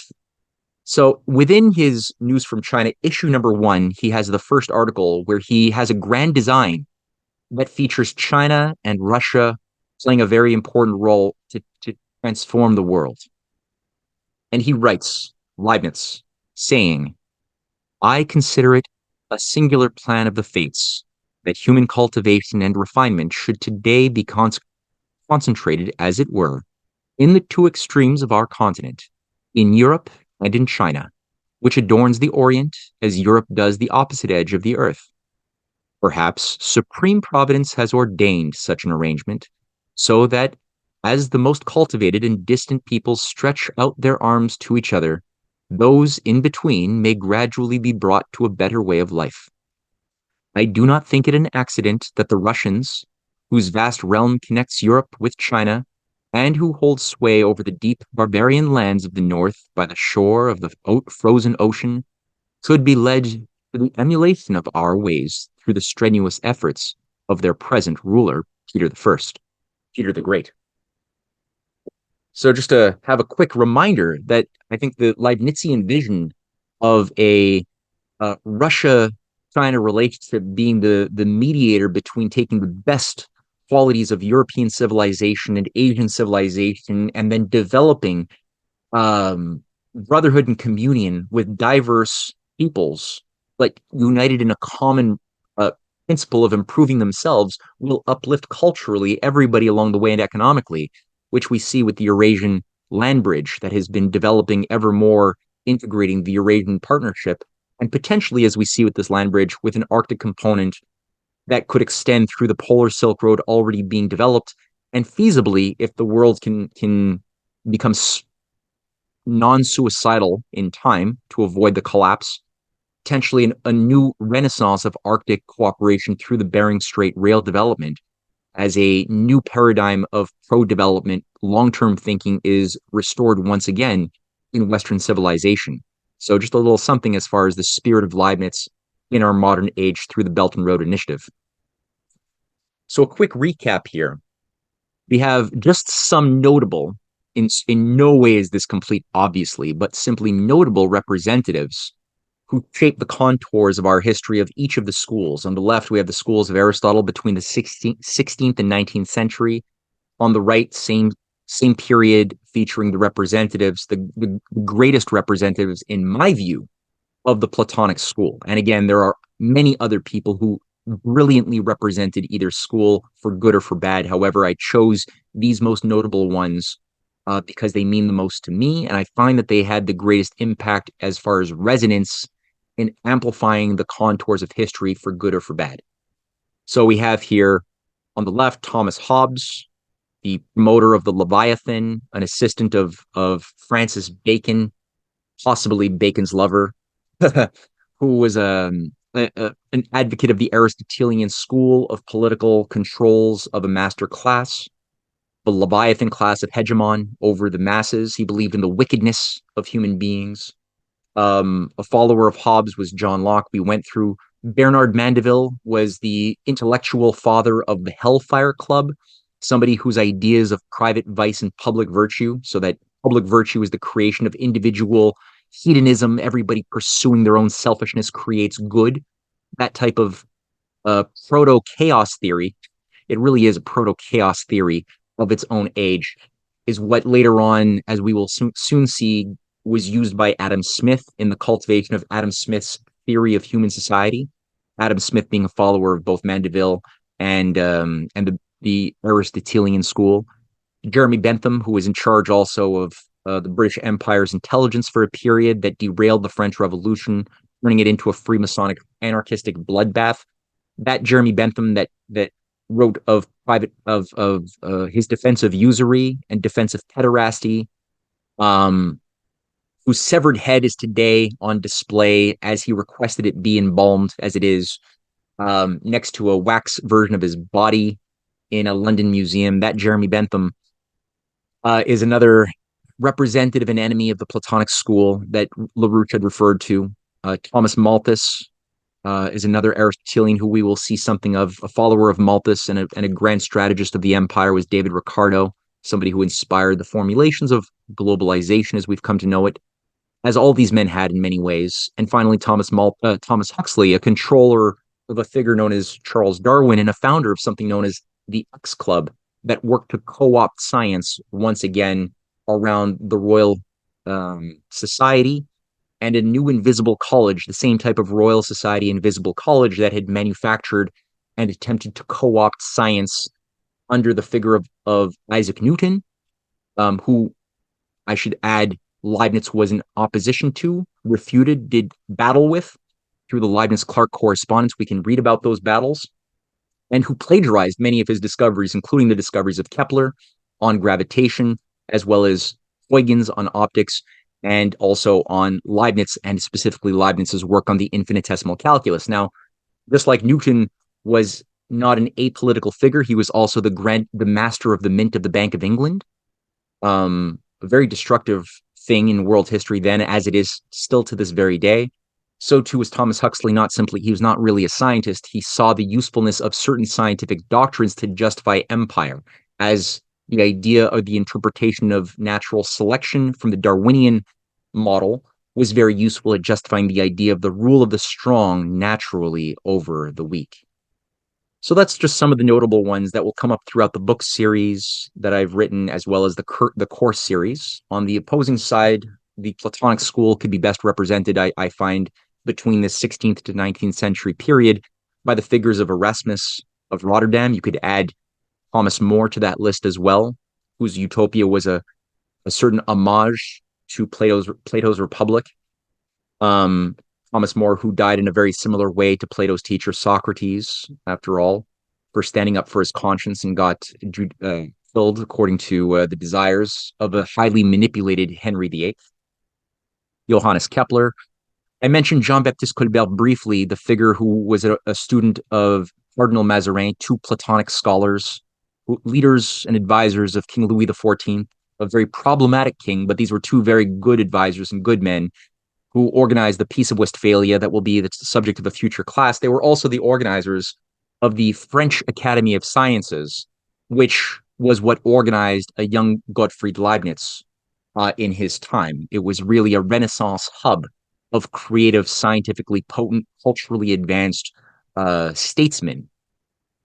Benjamin Franklin is a notable Leibnizian who we'll be introduced to in this series as well, who was the father of the founding fathers in many ways, a grand strategist, somebody who had organized all over the world, even with Catherine the Great, in helping to organize the League of Armed Neutrality and what it guaranteed the success of the American cause during 1780, 1781.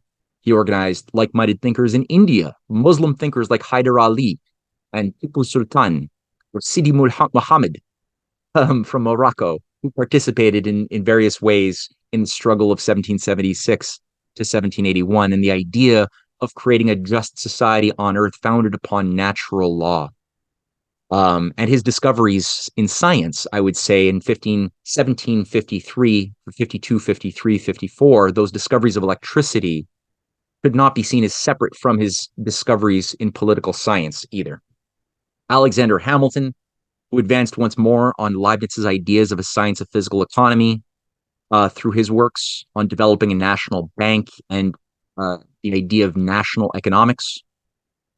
Friedrich List, a follower of Alexander Hamilton, who developed this even further and shaped things like the German Zollverein, the German customs union, utilizing Hamiltonian principles. Henry C. Carey, an advisor to Abraham Lincoln and an international organizer of the spread of national systems of economic cooperation. These were the notable figures who we'll be seeing a lot more of in the course of this series. But let's shift gears a little bit here as we roll out to the last phase of today's lecture. Adam Smith, in his theory of moral sentiments, before he wrote The Wealth of Nations in 1776, on commission by Lord Shelburne, then a grand strategist of the British Empire, had written of his philosophy of what human nature is, which took on, again, it repeated and advanced theses developed by John Locke, Hobbes, Aristotle, where he describes his idea of God and man and the idea of what should define economic behavior. And he says here, the administration of the great system of the universe, the care of all rational and sensible beings, is the business of God and not of man. To man is allotted a much humbler department, but one much more suitable to the weakness of his powers and to the narrowness of his comprehension. The care of his own happiness and that of his family, his friends, his country. Nature has directed us to the greater part of these original and immediate instincts.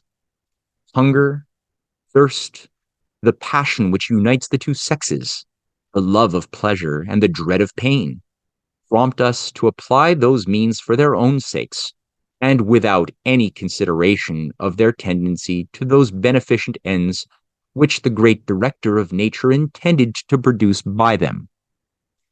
I hope one can see here, again, a proto chaos theory model of human economy, where he's literally saying that the idea of the of purposefulness itself is not something knowable and is in fact a useless idea, only something that God could be occupied with, but that human beings must never be concerned with.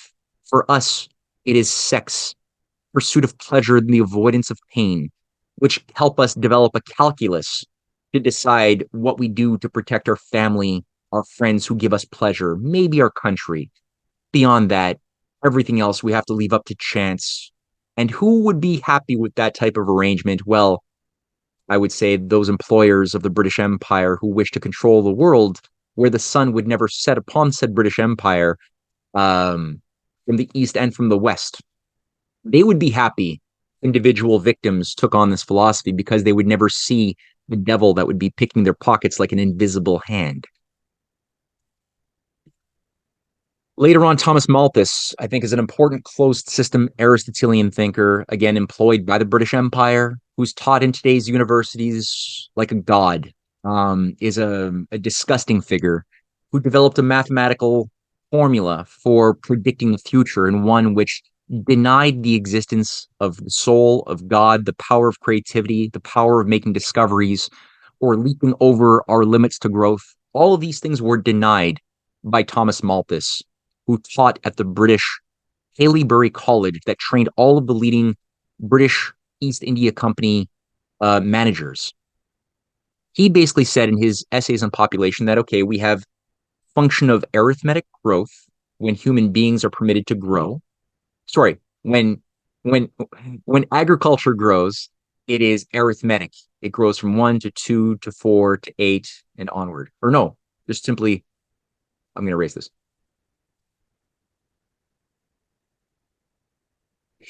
When food production, agriculture grows, it grows according to an arithmetic ratio. However, when population patterns are permitted to grow, unboundedly, he says, when humans grow, it's geometric. This results in a crisis in a future, which is illustrated on this diagram, featuring the point of crisis, where our carrying capacity is exceeded by the actual populations. So in Thomas Malthus's world, it is the greatest good for the rulers of said society to mitigate those future crises before we get to them, to act preventatively on future crises by encouraging death and destruction and famine in the present, to regulate and keep population levels as limited and as static as humanly possible. Now, what does he say specifically? He says in his essay on the principle of population, practically, we should facilitate instead of foolishly and vainly endeavoring to impede the operations of nature in producing this mortality. And if we dread the too frequent visitation of the horrid form of famine, we should sedulously encourage the other forms of destruction, which we compel nature to use. In our towns, we should make the streets narrower, crowd more people into the houses, and court the return of the plague. That's Thomas Malthus. He also says later on in that same place how we should remove any parish assistance from families that are poor, that are producing too many children, and thus encourage children to die early deaths because space will be made for them somehow. But this is a man who called himself a man of God, but I believe he was more of a closet Hellfire Club member than anything else. So these are what the practical political science of our world was shaped by those thinkers. We've been lied to by being told that these were the thinkers who inspired the American Revolution. It has never been true.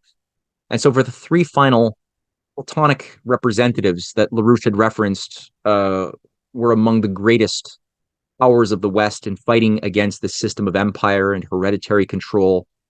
I'm going to feature a word from Ben Franklin, a word from Alexander Hamilton, a young man who in many ways learnt so much from his teacher, Ben Franklin, as well as Henry C. Carey, who was a follower of both Franklin and Hamilton, and who took this science of physical economy and a harmony of interest, the idea of a science, to a new level, but not a science that was deterministic, science which abided by the necessity of freedom, of individual free will. as well as law. Both.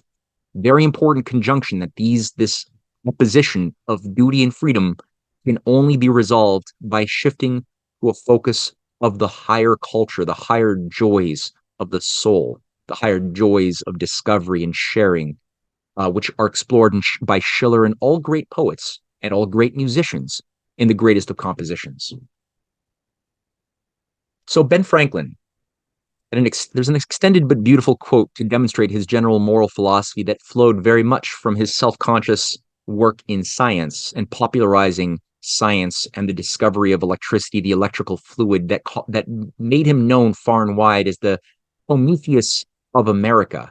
That was inextricably again linked to his understanding of what human nature was, and that we could all make said discoveries and improve upon them through new inventions, new technologies that we could incentivize each person making and then even benefiting from.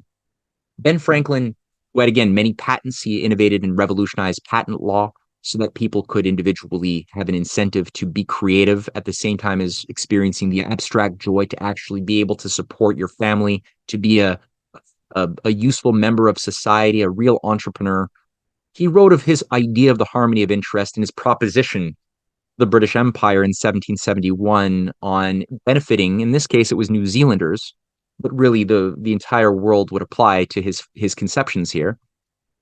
And he writes, those who think it their duty to ask bread and other blessings daily from heaven, they not think it equally a duty to communicate of those blessings which they have received from them, and show their gratitude to their great benefactor by the only means in their power, promoting the happiness of his other children?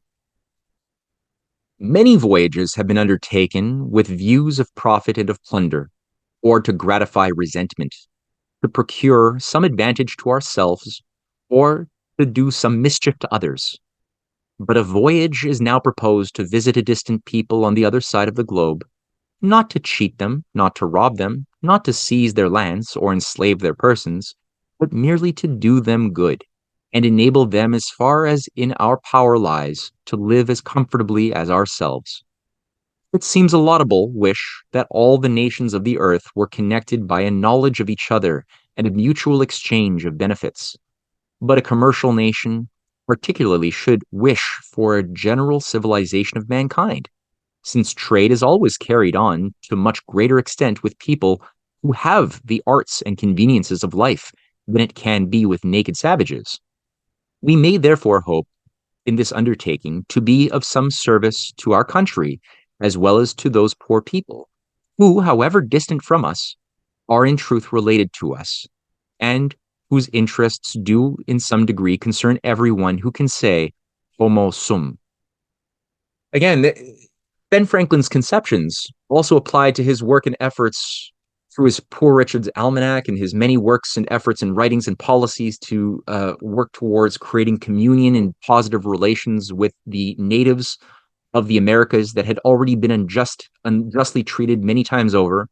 And he had a very different idea of treating them like our fellow brethren, our fellow humans made in the image of God, who should be respected with their respective cultures, but enjoying the benefits of the best of Western scientific progress in agriculture and other things.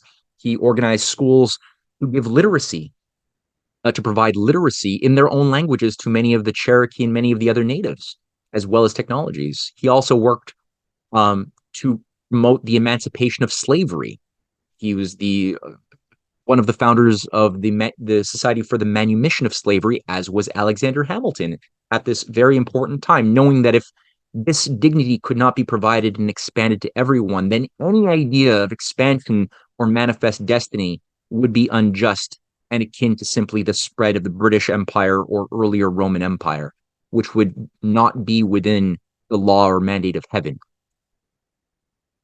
He also, by the way, last note, was the author of several tracts which refuted Thomas Malthus, especially his essays of 1751 concerning the increase of mankind, identifying the increase of human beings as a positive good, because that would mean more problem solvers, more objects of enterprise to discover problems to different things that are holding us back. And human beings are thus the source of value And what should shape the conception of the behavior of investment and money is human creativity. Also, his work on the necessity of a paper currency of 1729 is also what created colonial script and gave an ability for sovereign banking later on to manifest after the War of Independence, and especially once again with Abraham Lincoln.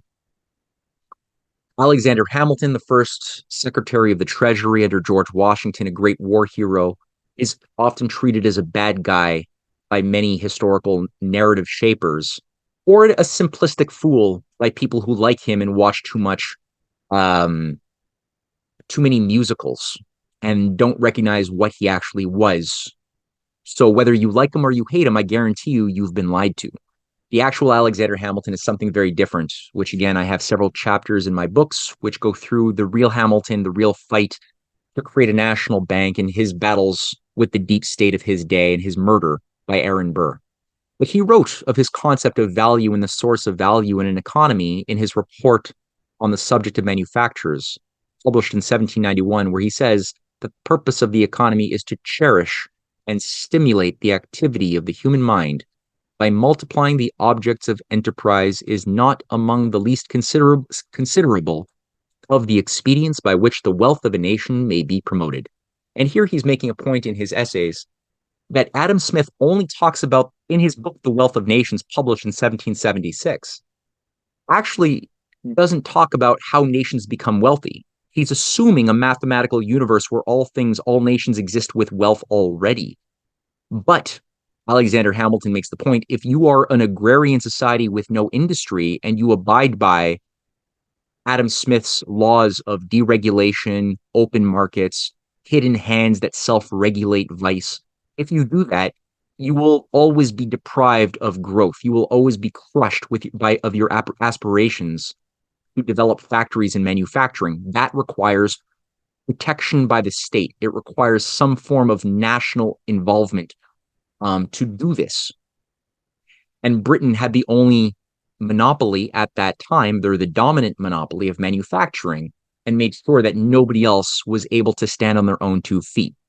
So Hamilton's solutions to the bankruptcy of America in the early years, by consolidating the state debts into a new national debt, but transforming that debt under a national banking system tied to internal improvements that would increase the productivity of society, would also create an ever-increasing division of labor as you multiply and stimulate the objects of enterprise, and people can discover new talents that they did not know that they had if they were simply cotton pickers, where by having industry or machinery, you could begin to free slaves that you were no longer dependent upon. Because as Leibniz had noted, one machine can do the work of 100 slaves. Those men now become free to develop new powers and knowledge and skills within their minds.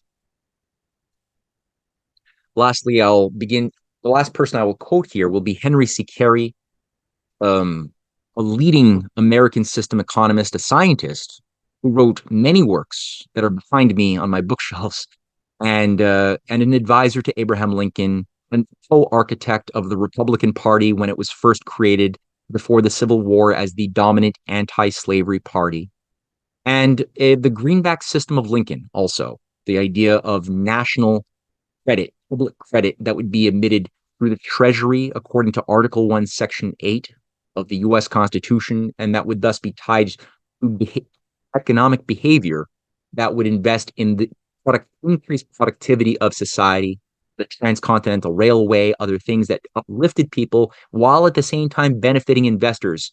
So benefiting the individual as well as the general welfare. That coexistence was the focus of all of these people who were on the side of Plato. And Henry Carey is no exception. And in his book, The Unity of Law as Exhibited in the Relations of Physical, Social, Mental, and Moral Sciences. So just like me, people have gotten frustrated by the fact that I often jump from topic to topic intersectionally. I'm getting this because I've read a lot of these kinds of people. And Carey is doing this explicitly in his title. And you can read his book, again, available for purchase or for free online, where he takes direct aim at Thomas Malthus in the same way that Leibniz takes aim at John Locke and Aristotle. where Henry C. Carey says in 1872, Mr. Malthus was led to invent a law of population by means of which to relieve the rich and powerful from all responsibility for the existing state of things, giving them assurance that the poverty and wretchedness by which they were everywhere surrounded had resulted from the fact the Creator had sent upon the earth large numbers of people for whom he had provided no table at which they might be allowed to eat, no materials by aid of which they might be clothed, thus furnishing the theory by aid of which subsequent writers have been enabled, as they supposed, prove that in the British Islands man had become a drug and population a nuisance. Very biting condemnation, and he has several proofs in his wonderful work why Malthus is incompetent.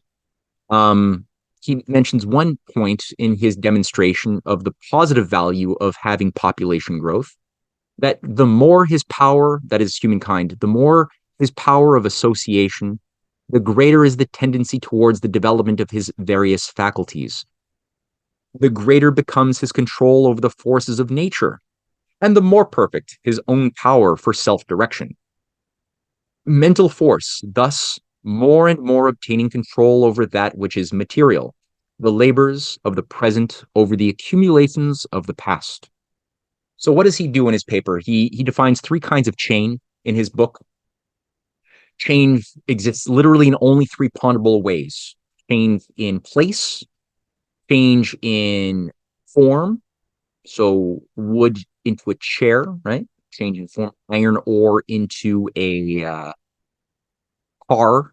That's a change of form. Change of place is simply something that is produced that moves from point A to point B. And he says for the human domain, when you introduce humans or the noosphere, because he does talk about the three states of existence, the living, the non-living, and the thinking domain, as does St. Augustine and as does Plato, just like Vladimir Vernadsky, whom we were introduced to earlier in the previous lecture. You have possession, change of possession, but only really in the human domain. And he makes the point that if you're ignorant, he gives this example, if you're ignorant to the rules of the seas, of the laws governing wind, you will be incapable of enjoying the power of sailing by becoming aware of the ocean currents, the various forces shaping the currents, the wind patterns on the sea. You become more capable of building and utilizing sails and boats. And the more that wind, which was once your master, that would hurt you through storms and other things, becomes your servant. The same thing for fire. The more you're ignorant of it, the more it dominates you. It's something you're afraid of, as animals are afraid of fire that causes forest fires and death. The more you become aware of it, the more you can wield it and use it. The more you become aware of electricity, it's no longer something that hits your house or barn and that burns things down. It becomes something you can have a lightning rod, and lightning can begin to serve you. Electricity can begin to even transport messages and information over long distance very quickly. And he uses all of these examples to demonstrate that actually the law of diminishing returns is not true. The law of Malthus, the law of Ricardo, of John Stuart Mill, that promote the assumption of closed system that assumes that resources are always more abundant at the beginning when you arrive at an island or a land, he says is actually not true according to the evidence. Because when you arrive at a new land, you often arrive at a place that has swamps, that needs to be drained, that requires a lot of work, that has low productivity because you're using primitive tools. But as your tool making becomes better, as you begin to harness and create flood controls, then over time the land becomes more bountiful.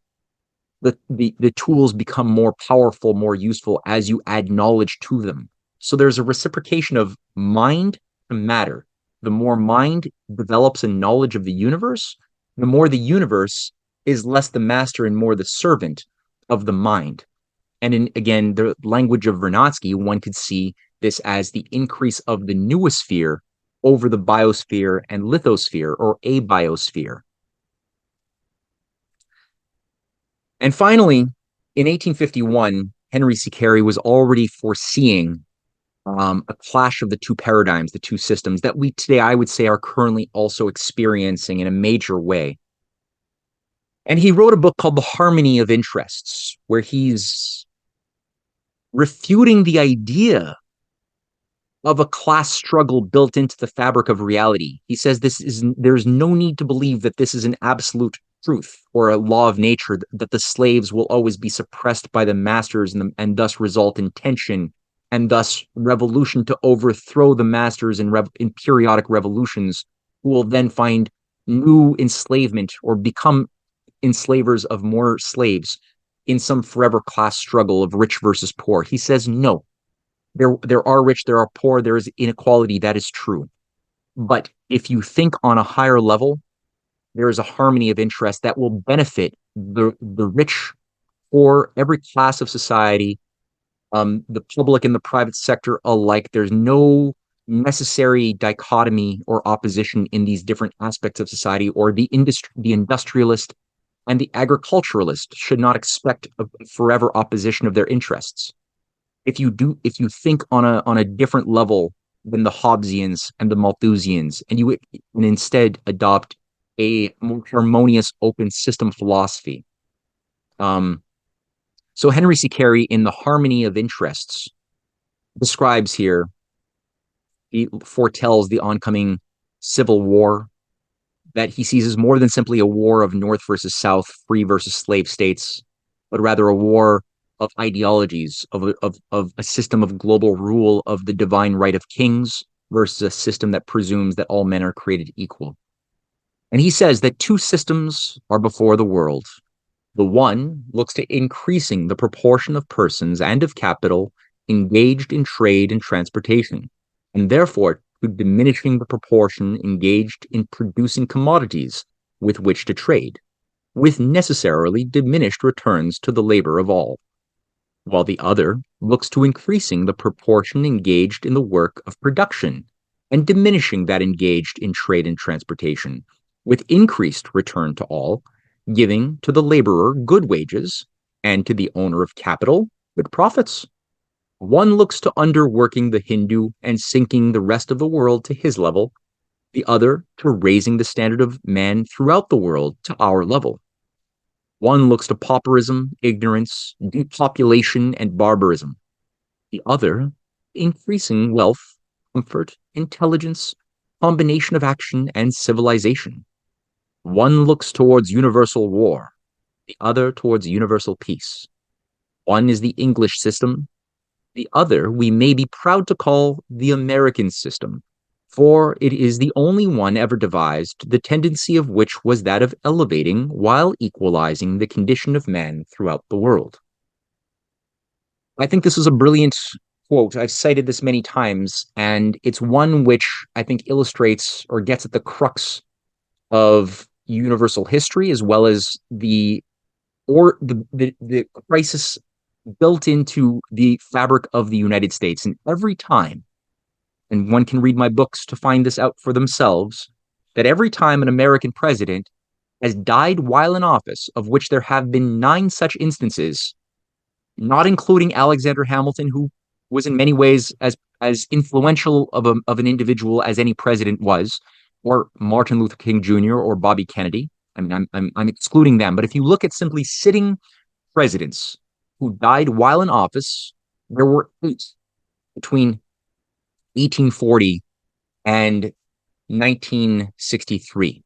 And if you look at their policies, you look at their paradigm, their speeches, their philosophy of governance, of domestic policy and foreign policy, they're drawing from the exact same well. That well which was expressed by the writings of Plato in opposition to Aristotle, of Leibniz in opposition to Locke, Kepler in his harmonies in opposition to the schools of Robert Flood and the empiricists and Aristotelians of his own time. And this is the same school that Benjamin Franklin fought to advance. And I believe this is the school that we are now seeing emerge in a very unique and beautiful way, in the form of the Russia-China-led multipolar alliance, which at its heart has a paradigm of being open system, what one might also call anti-entropic. It's always looking outside of itself towards creating new states of potential, actualizing new states of potential, and creating new states of potential by encouraging new discoveries. Every discovery individually immediately increases the potential of what we're capable of, but then to actualize it requires that each individual be capable of communicating what's inside of them to others. And then for a society to be moral enough, to be flexible enough, translate those new discoveries and inventions into actual practical, um, realizable things that improve the productive powers of society as a whole, including beauty, music making, instruments, things that produce the arts and architecture should also increase in tandem and actually probably, I would say, and with Leibniz, faster than the rate and the systems of technological progress. But both should be increasing together. And again, the writings of Lyndon LaRouche are very much focused on a conjunction of all of these domains that I encourage people study and read. And again, we're going to have much more material on this in future lectures.